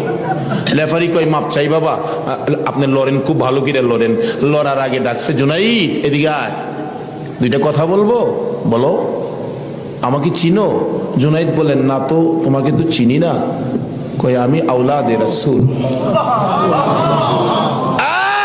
জুনাইদ, যে নবী না হইলে রে জগতের কিছু হইতো না। আমি সেই নবীর বংশের লোক, আমি সেই আওলাদে রাসূল। জুনাইদ রে 3টা দিন পার হয়ে যায়, সন্তানের মুখে খানা দিতে পারি না, অসহ্য হইয়া জীবন দিতে আসছি রে জুনাইদ। তুই পারবি নি আজকে আওলাদে রাসূলের মুখে হাসি ফুটাইতে, আজকের ময়দানে রাসূলের বংশের কাছে পরাজয় বরণ করতে? জুনাইদ বলেন, ওই লোকটাই আমার সাথে কথা বলে সামনে দাঁড়াইয়া, আমি শুনি পিছন দিয়ে আমার নবী মদিনার থেকে ডাকে, জুনাইদ রে পারবি নি রে আমি আওলাদে রাসূলের মুখে হাসি ফুটাইতে? এবার জুনাইদ 2টা চোখের পানি জর্জর করে ছেড়ে দিলেন। লেফারি সাহেব, বাঁশি বাজাও খো, জীবনের খেলা হবে। বাঁশি বাজাইলেন, খেলা শুরু হলো। আওলাদে রাসূল জুনাইদের গায়ে আঙ্গুলটা লাগাইলে জুনাইদ চিত হয়ে জমিনে পড়ে গেছে। লোকেরা বলেন, মানি না, আবার লাগাও। আবার লাগাইলে, আঙ্গুল লাগাইলে জমিনে পড়ে গেছে। লোকেরা বলেন, মানি না, আবার লাগাও, বুঝে আসে না। আমার নবী বলেন, জুনাইদ রে এই খেলা কিন্তু ফাইনাল খেলা। আমার নবীর ডাকে জুনাইদ কানটা পেতে শুনে জবাব দেন, ইয়া রাসূলুল্লাহ, জীবন দিবই, আপনার ভালোবাসা ছাড়বো না। আরে নবীর প্রেমের পাগল যারা প্রেম খেলা খেলে, হাইরে নবীর প্রেমের পাগল যারা প্রেম খেলা খেলে, নবীর প্রেমে ওয়াজ করনি দন্ত দেয় ফেলে, নবীর প্রেমে ওয়াজ করনি দন্ত দেয় ফেলে, নবীর প্রেমের পাগল যারা প্রেম খেলা খেলে, হাইরে নবীর প্রেমের পাগল। হানজালা পাগল ছিল নবীর প্রেমে জীবন দিল, হানজালা পাগল ছিল নবীর প্রেমে জীবন দিল, গোসল করাইল তারে ফেরেশতার দলে, গোসল করাইল তারে ফেরেশতার দলে। নবীর প্রেমের পাগল যারা প্রেম খেলা খেলে, আইরে নবীর প্রেমের পাগল যারা প্রেম খেলা খেলে। পাগল ছিল আবু বকর প্রেম দরিয়াই দিল সাঁতার, পাগল ছিল আবু আর প্রেম দরিয়াই দিলেন সাঁতার, হাসর মিজান পারি দিবে সেই প্রেমের বলে, হাসর মিজান পারি দিবে সেই প্রেমের বলে। নবীর প্রেমের পাগল যারা প্রেম খেলা খেলে, হাইরে নবীর প্রেমের পাগল।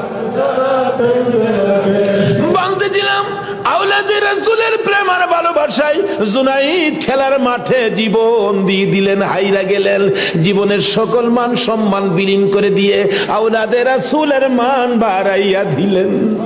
লোকেরা বলেন জুনাইদ গো, এ বাদশার দরবারে আর যাইও না, মজার খানা আর পাইবা না, মোটা অঙ্কের বেতন তোমাকে আর দেওয়া হবে না, এ বাদশার কাছে আর যাইতে পারবা না। জুনাইদ মাথাটা নিচে দিয়ে দুইটা চোখের পানি ছেড়ে ছেড়ে ডাকে, রে মাঠের ময়দানের লোকেরা, আমি এই বাদশার দরবারে আর যাইতে চাই না, আমি দুজাহানের বাদশার দরবারে রওনা হয়েছি। জুনাইদ দুইটা চোখের পানি ছেড়ে ছেড়ে বাড়ির ভিতরে ঢুকলেন। লোকেরা জিগায়, জুনাইদ গো এইভাবে কেন কান্দো বুঝতে পারতেছি না। লোকদের সাথে জবাব দেয়, সঙ্গীরা রে, আমার রাসূল আমারে ডাক দিছে রে, আমি রাসূলের ডাকে কিছু কাজ করেছি, আমার মনে বড় আশায় আমার কাজে রাসূল খুশি হইছে কি। জুনাইদ বলেন, এশারের নামাজ পড়ে আমি যখন বিছানায় শুইলাম, একটু পরে দেখি রাসূল আমার ঘরে হাজির, আমার মাথায় হাত বুলাইয়া ডাকে, জুনাইদ রে, নিজের সব বিলীন করে দিলে, আমি নবীর ভালোবাসায় আমার আওলাদের ভালোবাসায় এত সব শেষ করে দিলে রে জুনাইদ, আমি সইতে পারি না। আয় রে জুনাইদ, আজকের থেকে তুই খালি জুনাইদ না, তোর মাথায় পাগড়ি পরাইয়া দিলাম, আজ থেকে নবীর ভালোবাসার বিনিময়ে তুই আউলিয়াদের মাথার তাজ হয়ে গেছো।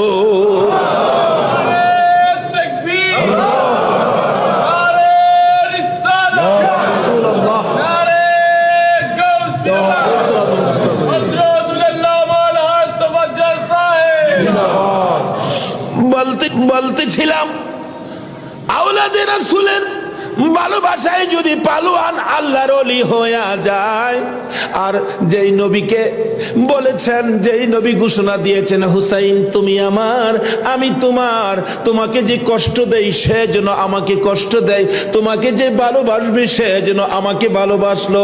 বলুন আজকে যারা হুসাইনের ভালোবাসায় বসে আছেন গো, বলুন আমার নবী ভালোবাসা দিবে কিনা? আমার নবী যাকে ভালোবাসে আল্লাহ তাকে ভালোবাসবে কিনা বলুন তো? কষ্ট হইতেছে ভাই, কারবালায় যাচ্ছি, আর আধা ঘন্টা সময় দেবেন? মাশাআল্লাহ, আল্লাহ কবুল করো সকলে বললাম। লম্বা ঘটনা, কারবালার ওয়াজ এক বছর করে শেষ করা যাবে না, আমি সংক্ষেপ করে মেন কথাগুলো আপনাদের সামনে তুলে ধরতেছি। এবার আমার নবী বলেন, ফাতেমা রে, ফাতেমা আমার দুই নাতিকে নিয়া তুমি ঘরের ভিতরে যাও, আমার কেন জানি কলিজায় আগুন জ্বলছে, আমি হাসান হুসাইনকে দেখলে আমার সহ্য।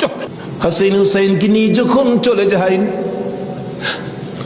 আমার নবী কাঁদে, জিবরাইল পাশে দাঁড়াইয়া বলেন, হুজুর গো কেন কাঁদেন? ও জিবরাইল, আমার দুই নাতি উম্মতের জন্য কুরবানি, হুসাইনের ঘটনায় আমার মন মানে না রে। হুসাইন কারবালার জমিন, এই জমিনটা কই রে জিবরাইল? হে জমিনটা জানি কেমন রে, আমার হুসাইন কোন জায়গাটাই জানি গড়াগড়ি করে কাঁদবে। সঙ্গে সঙ্গে জিবরাইল এক মুষ্টি মাটি নিয়ে দিলেন। হুজুর দেখেন তো এই মাটিটা নাকে লাগাইয়া দেখেন কিসের গন্ধ করে। রাসূল নাকে লাগাইয়া চোখের পানি ছেড়ে দিলেন। জিবরাইল রে, এই মাটির মধ্যে দিয়ে আমার হুসাইনের রক্তের গন্ধ করে। হুজুর এই মাটি হইল কারবালার মাটি। লম্বা ঘটনা, মাটিগুলো নিয়ে ভাবতেছেন কি করব। জিবরাইল বলেন, হুজুর কারবালা পর্যন্ত যার হায়াত থাকবে তার কাছে মাটিগুলো রেখে দেন, একটা কাচের বয়ামের মধ্যে যেন রেখে দেয়। যেদিন দেখবে মাটি লাল হয়ে গেছে গো, এদিন মনে করব হুসাইন কারবালায় শহীদ হয়ে গেছে। কারবালা পর্যন্ত যার হায়াত থাকবে তার কাছে দেন।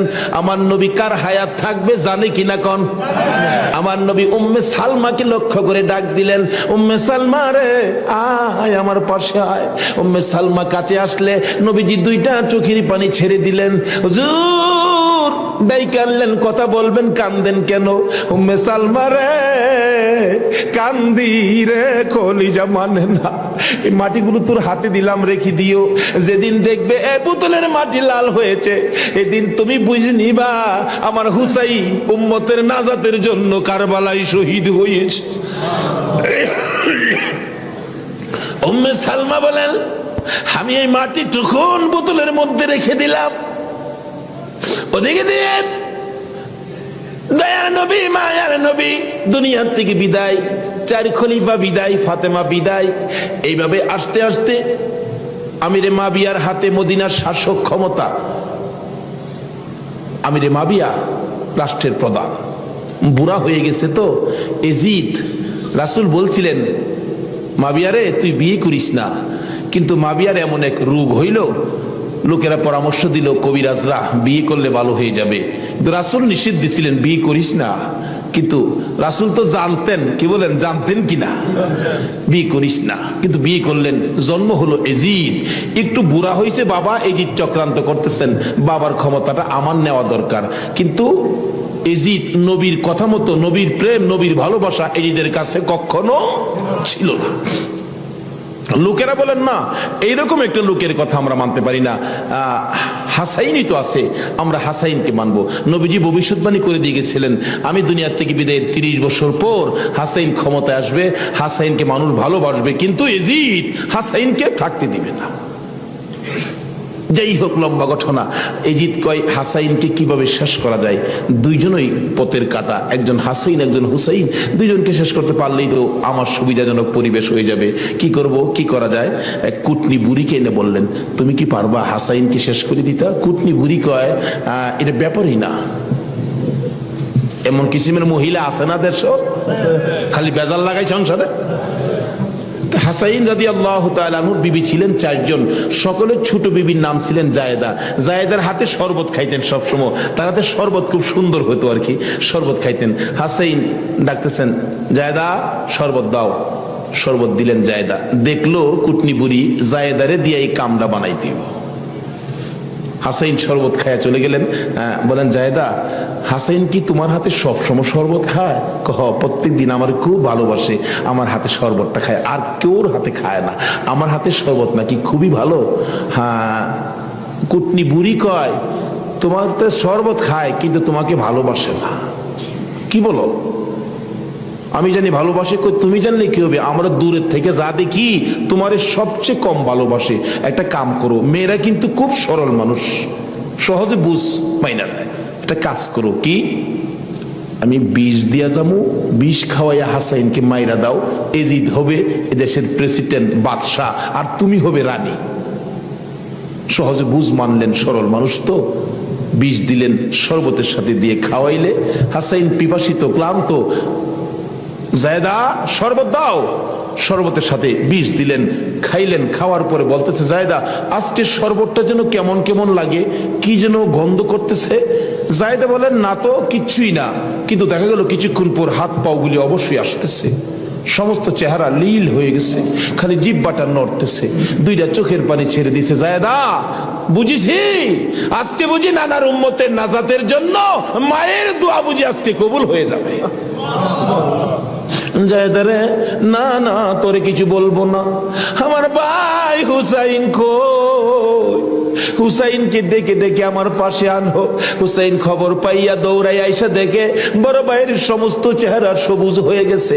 একটা চিৎকার মারছে, মা মা গো, তোমার দোয়া বুঝি আজকে কবুল হয়ে যায়। দৌড়ে যাইয়া হাসাইনের গলায় ধরছে, ভাই রে ভাই, কে তোমার এই অবস্থা করেছে? আমি হুসাইন তার প্রতিশোধ নিব। হাসাইন টাইনা টাইনা গলায় ধরে দুই গালে চুমাইতেছে, ছোট ভাই তো, বাইরে প্রতিশোধ নিস না, নানার উম্মতের জন্য মায়ের দোয়া কবুল হয়ে গেছে। হাসাইন একটা কথা তোরে বলে যায়, কিছুদিন পর তোর উপরও বিপদ আসবে রে, আমার মায়ের দোয়া তোর বেলায় তো কবুল হয়েছে। হাসাইন, যেদিন বিপদে আসবে রে, কেউ তো তোর পাশে আসবে না রে হুসাইন। এদিন আমি তো ভাই কাছে থাকতাম, আমিও তো দুনিয়ায় থাকতেছি না। হুসাইন রে, বেশি বিপদে পড়ে যখন কলিজার মধ্যে অশান্তি লাগবে, দুনিয়ার কাউরে ডাকিস না, নানা নানা কইয়া ডাকিস, কলিজায় শান্তি পাবো। হাসাইন দুনিয়ার থেকে বিদায়।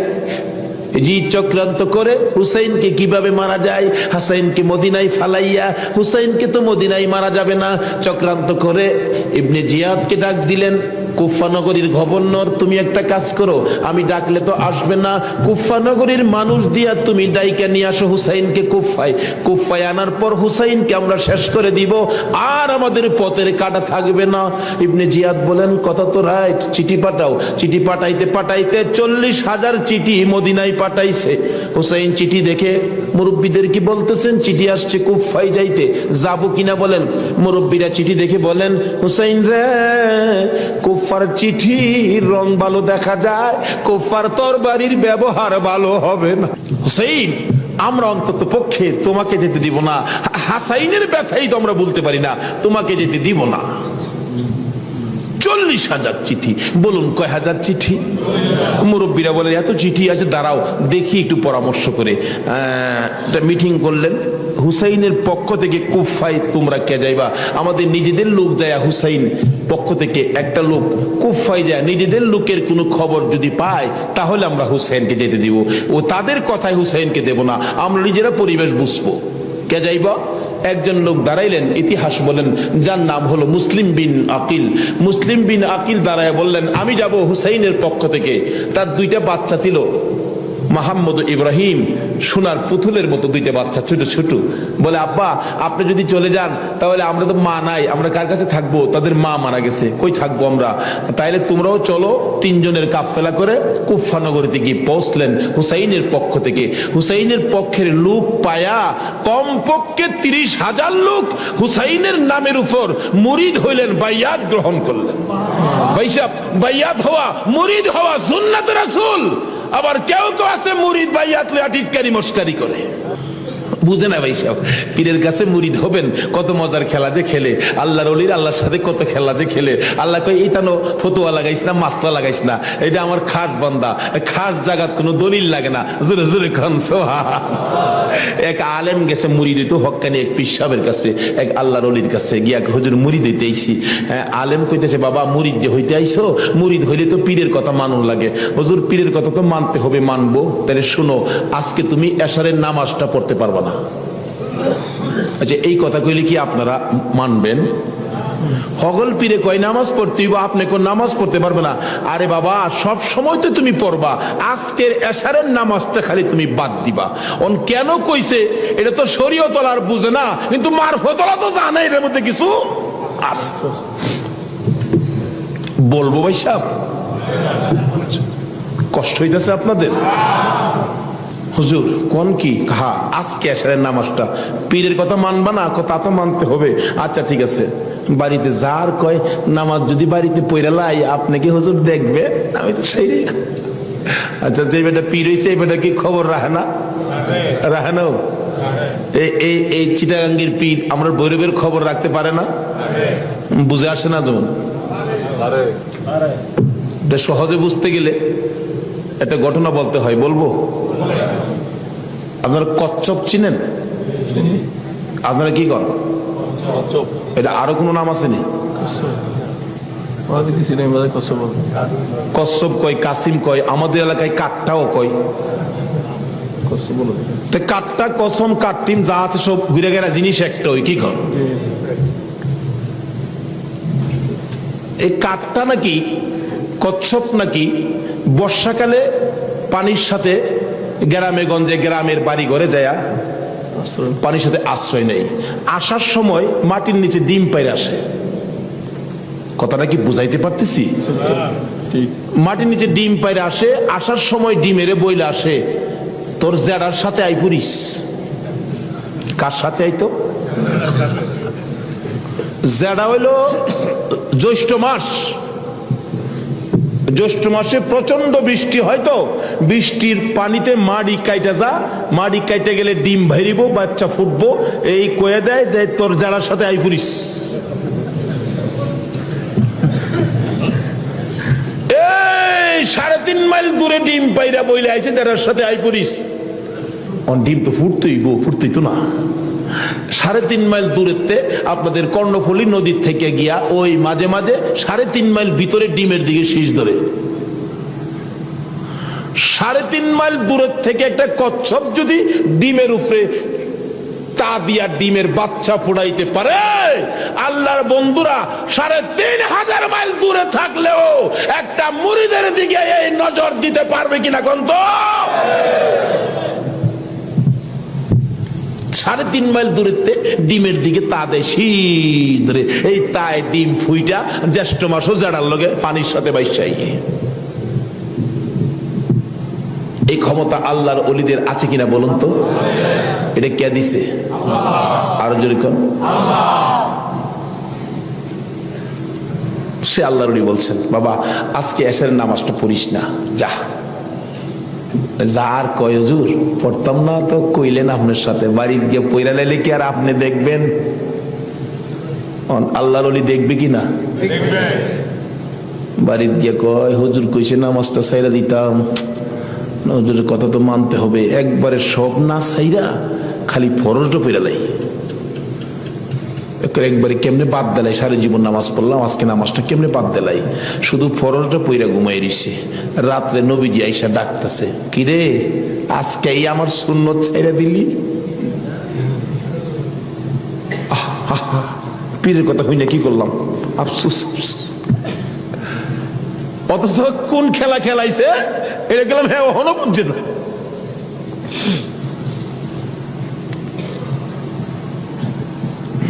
সকালবেলা ফজরের নামাজ পড়া মনের দুঃখ খুলে যাইতেছে পিসাবের কাছে।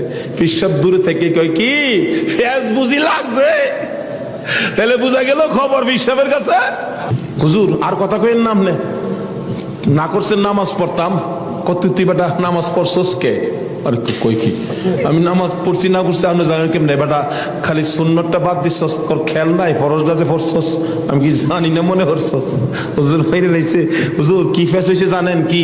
আমি খালি আপনি তো কইছেন নামাজ পড়িস না, একবারে কেমনে বাদ দেই, আমি ফরজটা পড়ে ঘুমাই রইছি, সুন্নতটা পড়ি নাই, এই জন্য রাত্রে আইসা হুজুর আমারে ডাকতেছে নবীজি, কি রে আজকে আমার সুন্নত বাদ দিলাইলি? হুজুর এই সর্বনষ্ট হইছে। নবীজি এসে ডাকতেছে, আল্লাহর ওলি কই বেটা এইটার লাগি তো কইছিলাম আজকে যদি ফরজটা সহ ছাইরা দিতে, আজকার নামাজটা খালি ছাইরা দিতে, সুন্নতটা বাদ দিও না, নবীজি আইসা তোরে ডাকতেছে, যদি ফরজটাও বাদ দিতে আমার কথায় আমার আল্লাহ আয়া তোরে ডাকলো। ভাই সাহেব এটা বুঝতে গেলে শরীয়তের মাদ্রাসার পরে মারেফতের মাদ্রাসায় ভর্তি হতে হবে। জানি চট্টগ্রামটা পীর মাসের দিক দিয়া বাংলাদেশের মধ্যে আপনারা উপরে আছেন, এই জন্য আমরা আপনাদেরকে শ্রদ্ধা করি। আল্লাহ হায়াত দেখ সকলকে, সকলে বলুন আমিন। যাই হোক ওইদিকে আমার আলোচনা না, আমার আলোচনা হলো কারবালা। যাই হোক কারবালার দিকে পৌঁছে গেছি, আধা ঘন্টা সময় দিতে রাজি আছেন না আপনারা? আসুন হাইরে কারবালা, যাচ্ছি এবার কারবালা। এবার চিঠি পাইলেন কয় হাজার?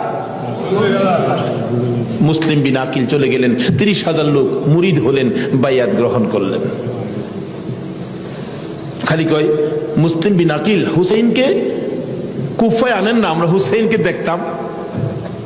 তো কুফা নগরী বড় মসজিদে বসে মুসলিম বিন আকিল চিঠি লিখলেন, হুসেইন আর কোনো ভয় নাই, এখানে পরিবেশ আপনার জন্য পাগল, আসলেও পাগল, কিন্তু খারাপ তো খালি এজিদের বংশ। চিঠি পাওয়া মাত্র আপনি চলে আসেন। চিঠি গিয়ে পৌঁছে মহরমের 1 তারিখ। হুসাইন 6 মাসের শিশু আলী আসগর সহ মেয়ে পুরুষ মিলে 72 জনের কাফেলা নিয়ে রওনা হলেন কুফার দিকে, যেহেতু চিঠি পাইছে মুসলিম বিন আকিলের হাতে। ওদিক দিয়ে যেই চিঠি পাঠাইছে শুনছে ইবনে জিয়াদ এজিদের পক্ষের লোক আইসা সবাইকে সরিয়ে দিয়ে, লম্বা ঘটনা, মুসলিম বিন আকিলকে মসজিদের বারিন্দার মধ্যে ফালাইয়া গলায় ছুরি চালাইয়া জব করে দিলেন। মুসলিম বিন আকিলের 2টা ছোট্ট ছোট্ট বাচ্চা ছিলেন, মোহাম্মদ ও ইব্রাহিম। 2টা বাচ্চা 12 বছর 13 বছর, সোনার পুতুল। খবর পাইলেন বাবাকে জব করে দিয়েছে, দৌড়াইয়া পালাই রে, জঙ্গলায় যায় লুকায়। 2 ভাই পরামর্শ করে, আমরা 2 ভাইকে যদি ধরতে পারে রে, আমাদেরকেও জব করে ফেলবে, বাচ্চা মানুষ। এদিক দিয়ে ঘোষণা হলো, মোহাম্মদ ইব্রাহিম মুসলিম বিন আকিলের 2টা সন্তান যদি মদিনায় চলে যায়, খবর দিবে হুসাইন তো আসবে না, 2টা ছেলেকে যে ধরে দিতে পারো 10,000 টাকা পুরস্কার। আমাদের হিসাব বললাম, লোকেরা তরবারি লইয়া ঘুরতেছে মোহাম্মদ ইব্রাহিমের তালাশে। ওই 2টা বাচ্চা পূর্ণিমার চাঁদের মতো চেহারা, সারাদিন লুকাইয়া থাকে। রাত্র হলে মরুভূমির পথ দিয়ে দৌড়ে আর কান্দে আর ডাকে, মদিনার পাখিরা রে আয়, মদিনার খবর, একটা খবর নিয়ে যা, কুফা নগরীর অবস্থা ভালো না, আমাদের বাবা মুসলিম বিন আকিলকে কুরবানি করে দিয়েছে, আমরা 2 ভাইকে খুঁজতেছে, রাস্তা পাই না, কোথায় যাব, হুসাইন যেন কুফায় না আসে, খবর নিয়ে যাও।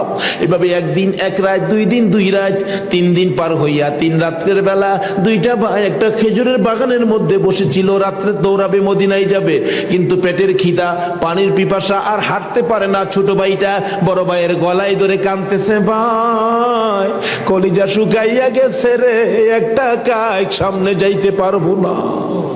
2জন গলাগুলি করে খেজুরের বাগানের মাঝখানে ঘুমিয়ে গেছে। এই খেজুরের বাগানের মালিকের নাম ছিল হারেস। হারেস নিজে ও তরবারি লইয়া ঘুরতেছে। সকালবেলা হারেসের বিবি যাই বাগান দেখবে, যাইয়া দেখে বাগানের মাঝখানে সাপ বিচ্ছুর ভয় থাকে, কিন্তু এই ভয়ের মাঝখানে 2টা পূর্ণিমার চাঁদের মতো সন্তান ঘুমাইয়া রইছে।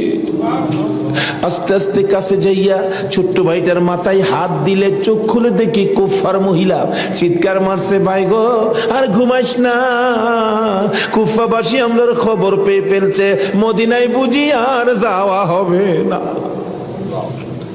তুমি আমার মা লাগো। আমার মা নাই, বাবা নাই, আমরা মদিনার সন্তান, আমরা মদিনার আওলাদ, কুফাবাসীর কাছে আমাদের খবর দিও না। মহিলাটা বলতেছেন, মহিলাদের মায়া বেশি, আয় বাবা তোমাদের তালাশে, আমার স্বামীও ঘুরতেছে, এখানে থাকলে কেউ না কেউ তোমাদেরকে দেখে ফেলবে, আসো আমার বাড়িতে নিয়ে লুকাইয়া রাখি, সন্ধ্যা হলে আমি নিজে মদিনায় লইয়া যাইব। মা বোনেরা, এমন একটা ভালোবাসা দাও না গো এই মুহররমের চাঁদে। সন্ধ্যা হইবার আগে বাচ্চা 2টা রান্না করে রাখছিল।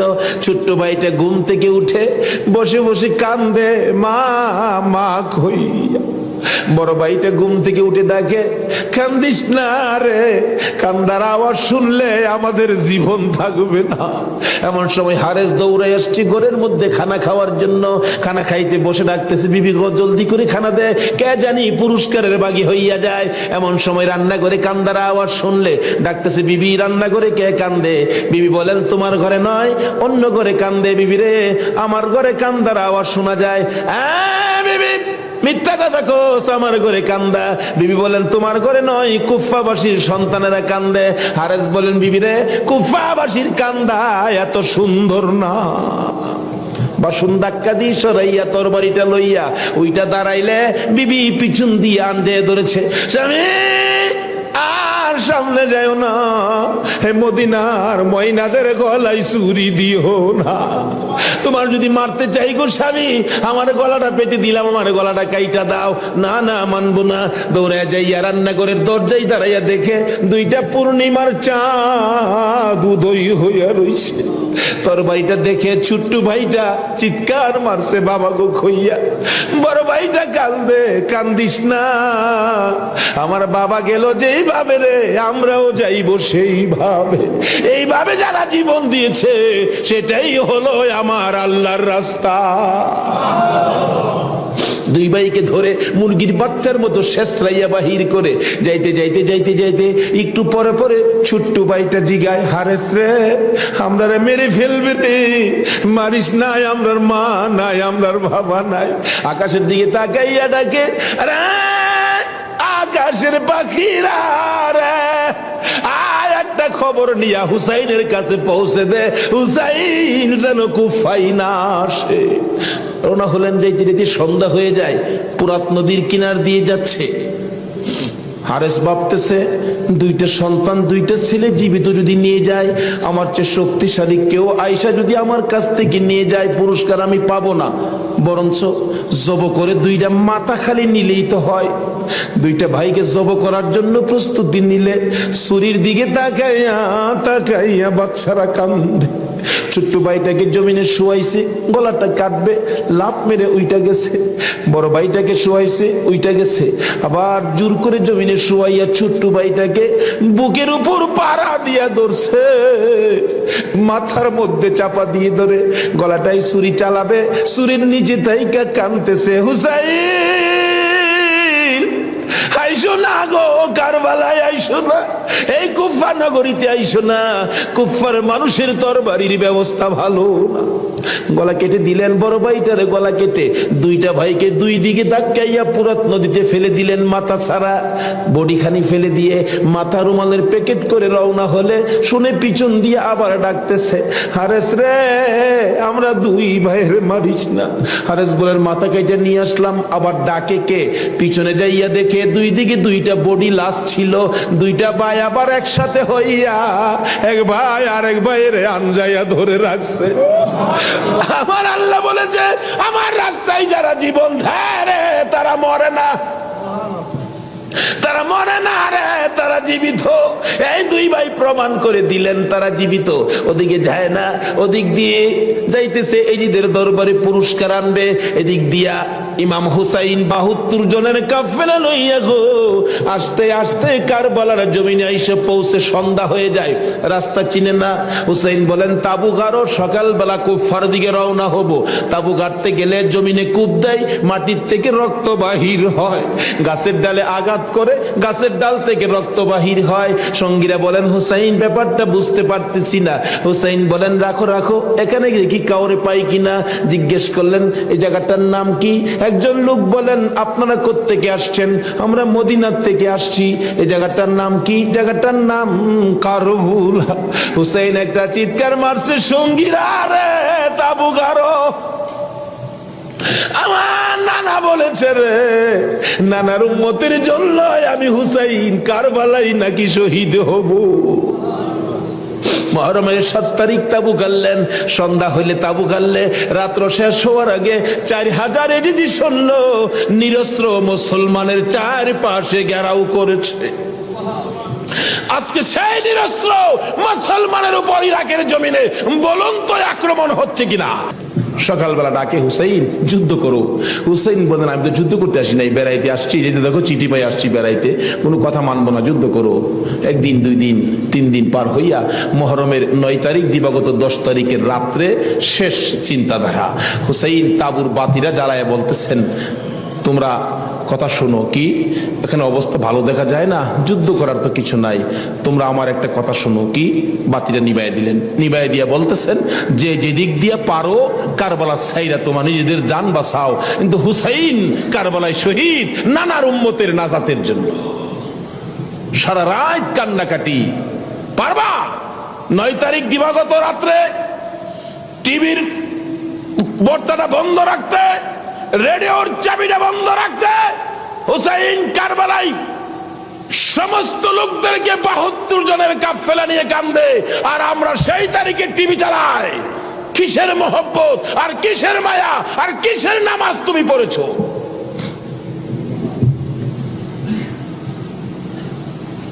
যদি কথা দিতে পারো 9 তারিখ দিন গিয়া রাত্রে টিভি আর চালাবো না, আর গান বাজনা করবো না, হুসাইন তোমার জন্য ওই ফুলসিরাতের কিনারে দাঁড়ায় থাকবে।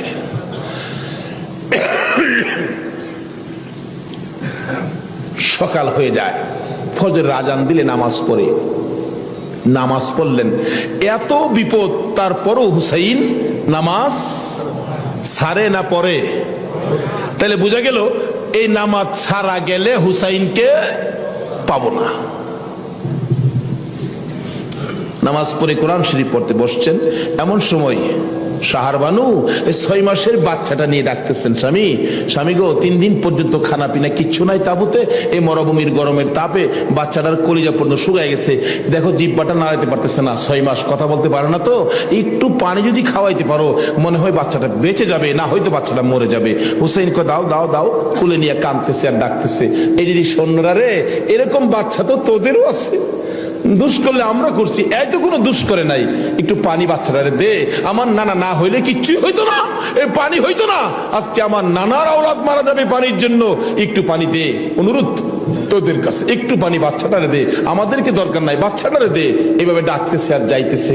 দূর থেকে একটা এলইডি সৈন্য হুসাইনের দিকে লক্ষ্য করে তীর মারলেন, তীর আইসা হুসাইনের গায়ে তো লাগলো না, হুসাইনের কুলে 6 মাসের শিশুর কলিজাটার মাঝখান দিয়ে তীর ঢুকে গেছে। আলী আসগর বাবার মুখের দিকে তাকাইয়া জিহ্বাটা বাহির করে দিছে, 2টা চোখ উল্টাইয়া চোখের পানি ছেড়ে ছেড়ে বুঝাইতেছে, বাবা গো মায়ের কাছে বলে দিও আর জীবনে পানি চাইতাম না। হুসাইন বলেন, টান দিয়ে তীরটা যখন খুলে ফেললাম, তীরের আগার মধ্যে আমার বাবার কলিজা সিরা আইসা পড়ছে।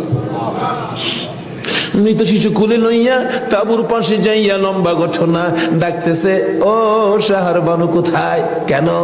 এই যে নাও তোমার ছেলেরে পানি খাওয়াইছি, বেরিয়ে দেখে মা দুকিনি বাবার জিহ্বা বাহির হইয়া রইছে, চোখ 2টা উল্টা লইছে, বুকের মধ্যে রক্ত দেখা যায়, চিৎকার মারছে, মাবুদ আমার বাবা কুল পানি খাইছে গো।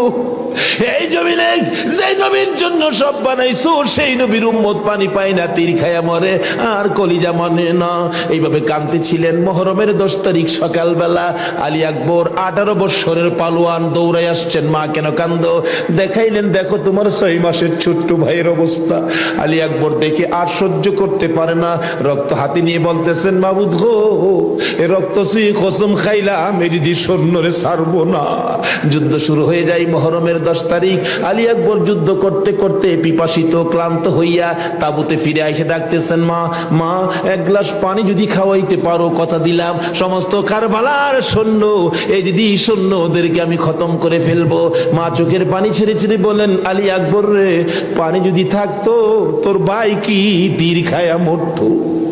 নাই রে বাবা, পানি নাই, পানি নাই। মায়ের পায়ে সালাম করলেন আর চোখের পানি ছেড়ে দিলেন। মা মা গো বিদায় দাও গো, দেখা হবে হাসরের ময়দানে। যাইতে যাইতে যাইতে যাইতে একটু যাই আবার ফিরে ফিরে চাই, মা বিদায় দাও, দেখা হবে হাসরের ময়দানে। মা 2টা হাত বাড়ায় ডাকে, আর ফিরে ফিরে চাইস না রে বাবা, আর ফিরে চাইস না, সহ্য হয় না। যুদ্ধ করতে করতে আলী আকবর শহীদ।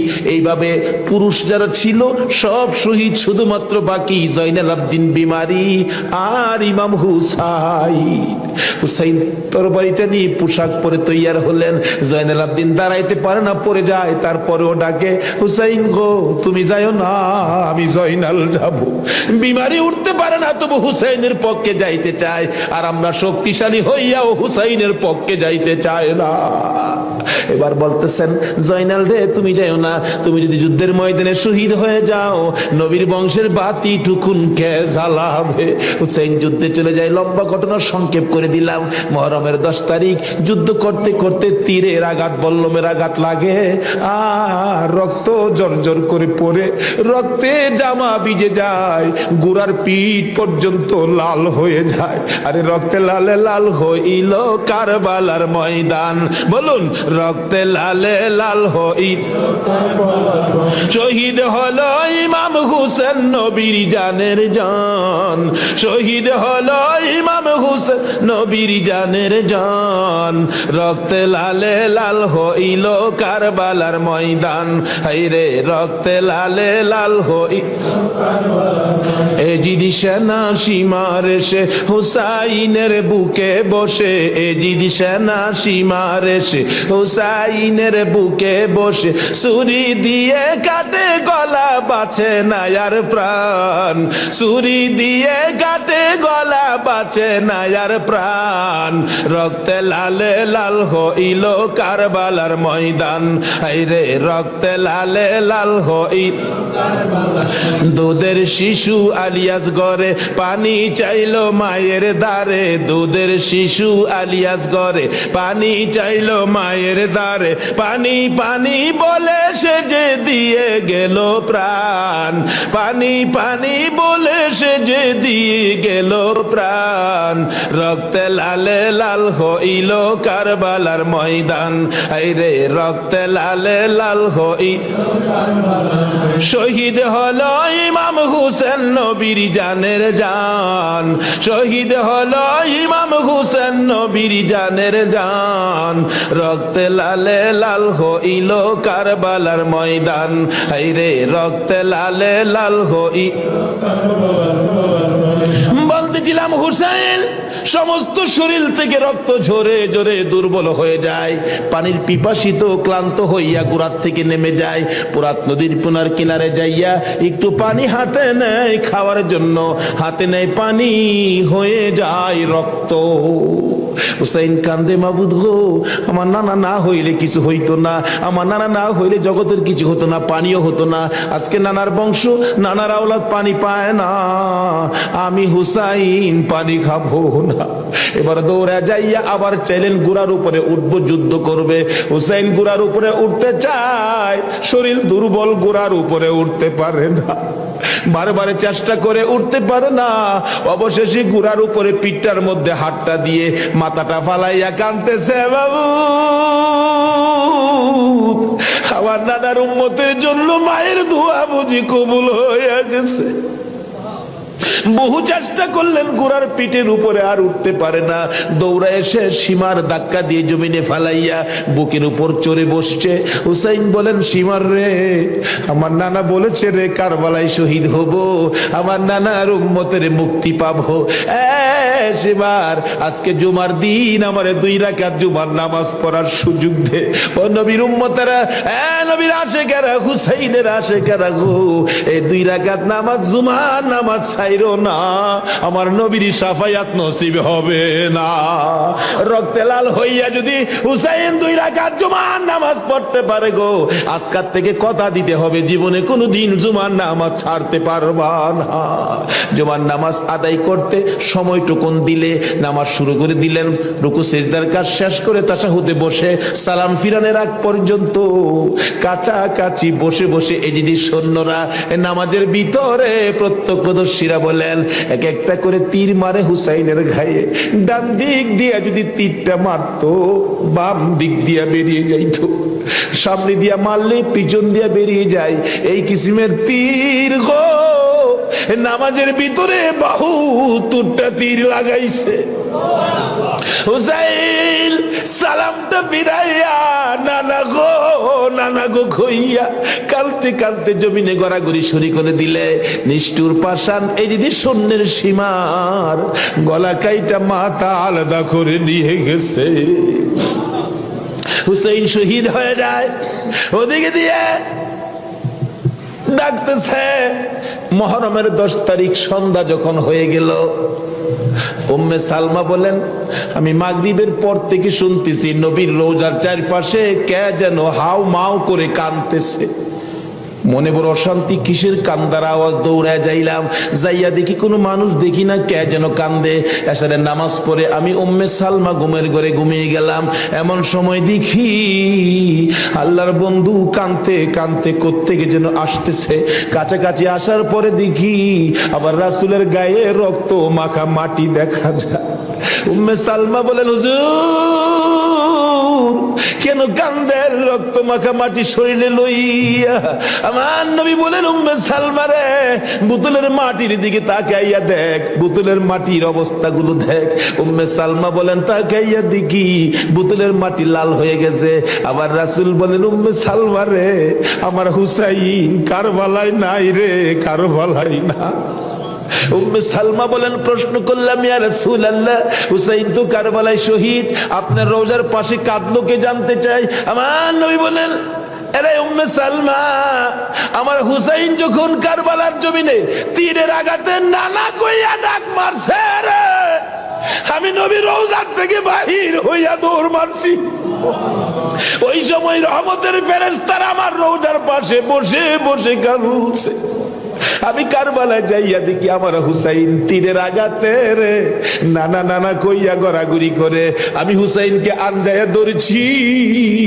হুসাইন তীরের আঘাতে যতটা গৈর দিছে রে, আমি রাসূল হুসাইনের সাথে ততটা গৈর কারবালার জমিনে দিয়েছি।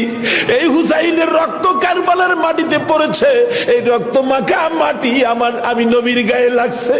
এই উম্মে সালমা জানাইয়া দিস রে, এই রক্ত মাখা মাটি আমি রাসূলের কাছে জমা থাকবে।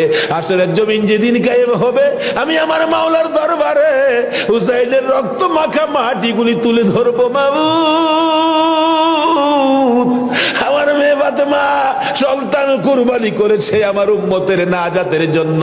এই যে দেখো হুসাইনের কারবালার রক্ত মাখা মাটি তুলে ধরলাম, আর ফাতেমা হুসাইনের মাথাটুকু লইয়া দাঁড়াইয়া বলবে, আমি হুসাইনের মাথাটুকু তুলে ধরলাম। মাবুদ গো, এর বিনিময়ে আমার বাবার উম্মতের মাফ করে দাও।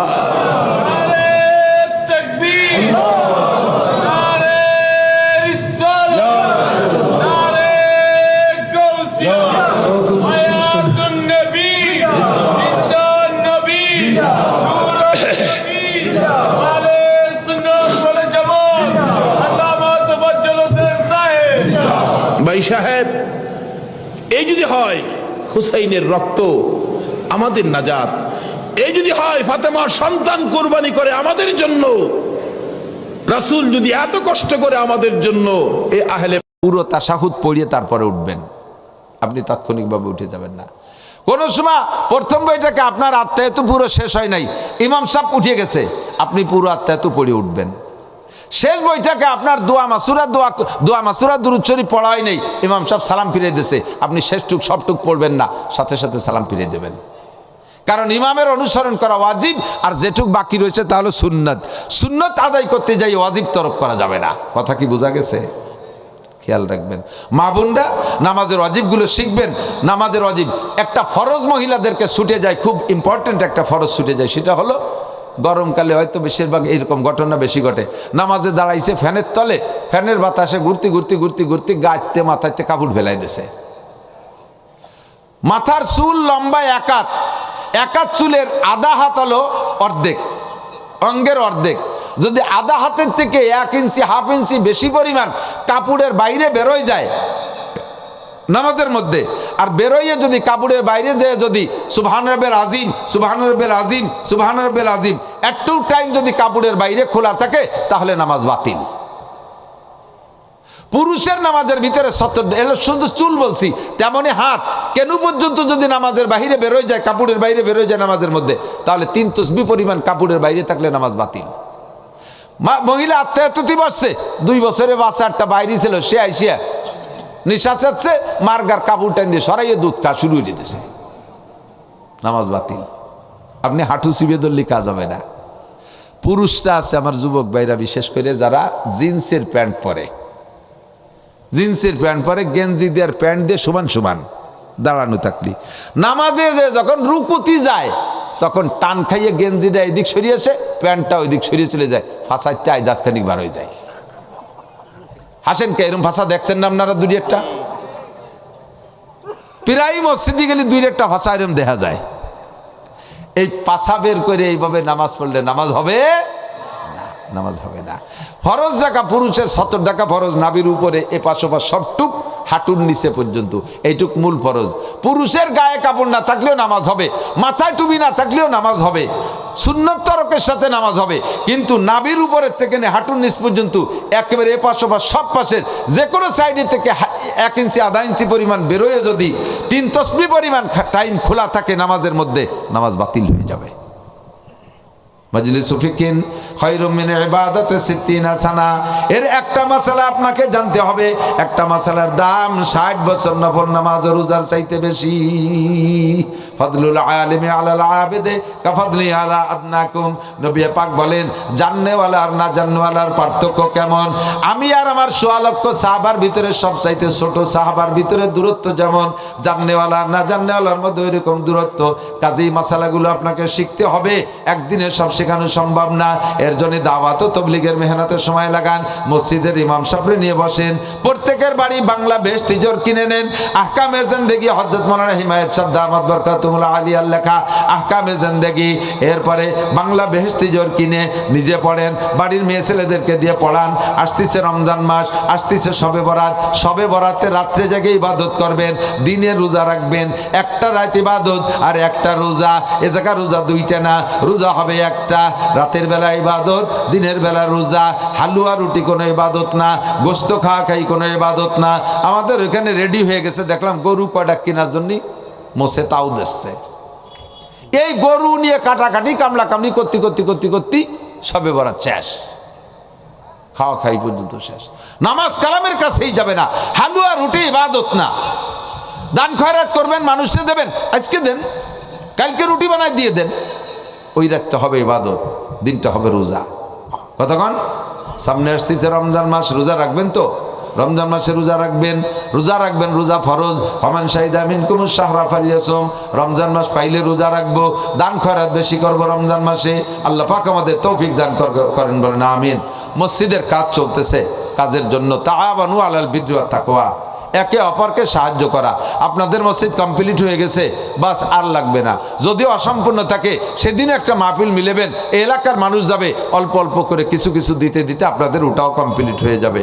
এই মসজিদের যে বাকি কাজটুক আছে, যে কাজের জন্য ওরা হাত দেবে মোহাব্বতের সাথে, একজন মানুষ যদি নাড়াচাড়া করেন, ওঠেন, উঠা বসা করেন, চলে যান, তাহলে বোঝা যাবে যে আপনি মসজিদের বিপক্ষের লোক।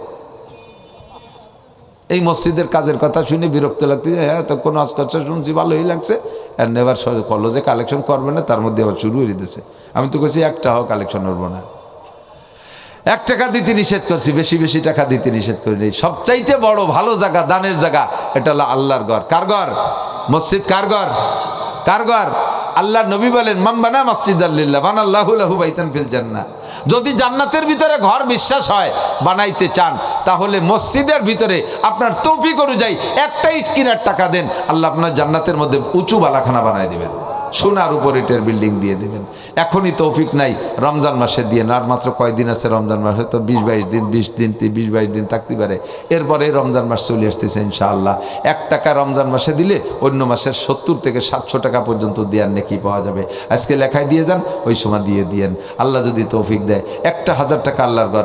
আমি মুসাফির মানুষ, দোয়া করব, আল্লাহ আজকে এই মসজিদে যারা দান করবে তাদেরকে মরার আগে একটা বার কমপক্ষে কাবার মসজিদে নামাজ পড়ার তৌফিক দান করো, মসজিদে নববীতে নামাজ পড়ার তৌফিক দান করো। আব্বা মা কবরে চলে গেছে, কত জায়গা জমি রেখে গেছে, তাদের লাগানি মেহগুনি গাছ, কত বড় বড় শিয়ানা গাছ হয়ে গেছে, ওইতে একটা গাছ বেশি ফেলাই দিলি পরে আল্লাহর রহমতে 15-20,000 50,000 বের হয়ে আসে। অত টাকা দেওয়া লাগবে না, ওইতে মাত্র 1-2 হাজার টাকা আল্লাহর ঘর মসজিদই দেন।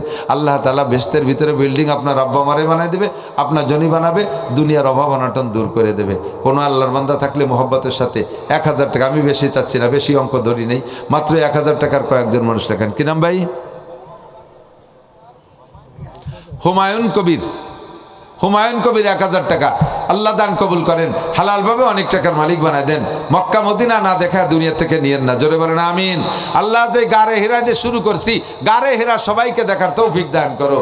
আমি দোয়া করব আপনাকে হজ উমরা যদি মিনিমাম 2 লাখ টাকা লাগবে, আল্লাহ জোগাড় করে দেবে, আল্লাহ জোগাড় করে দেবে। হজের নিয়েতে এই টাকাটা দেন আল্লাহর ঘরের জন্য। বলেন আর কোন আল্লাহর বান্দা আছেন? আমি দোয়া করব মুসাফির মানুষ, আল্লাহ তাআলা তৌফিক দেবে। 1000 টাকা, 1000 টাকা দেবেন মসজিদে, মসজিদের কাজের জন্য। আলাইসা মিনকুম রজুলুর রশিদ, কে নাম? রায়হান হোসেন, 1000 টাকা আল্লাহ দান কবুল করেন, নেক হায়াত দারাজ করেন, হালালভাবে অনেক টাকার মালিক বানায় দেন। আল্লাহ খুব তাড়াতাড়ি হজ উমরা করার তৌফিক দান করেন, বলেন আমিন। আছেন খুব তাড়াতাড়ি নিয়ত করেছেন, আরে 1000 টাকা এ জামানায় কিছুই না, আপনি দিতে হিম্মত করলে হয়ে গেল। ফাঁকে 10 জনে 10,000 টাকা দিলে মসজিদের খানিকটা কাজ হয়ে যাবে। বলেন বলেন আর কোন আল্লাহর বান্দা দিয়েছেন? আগে যারা দিয়েছেন, ওই যে কি নাম?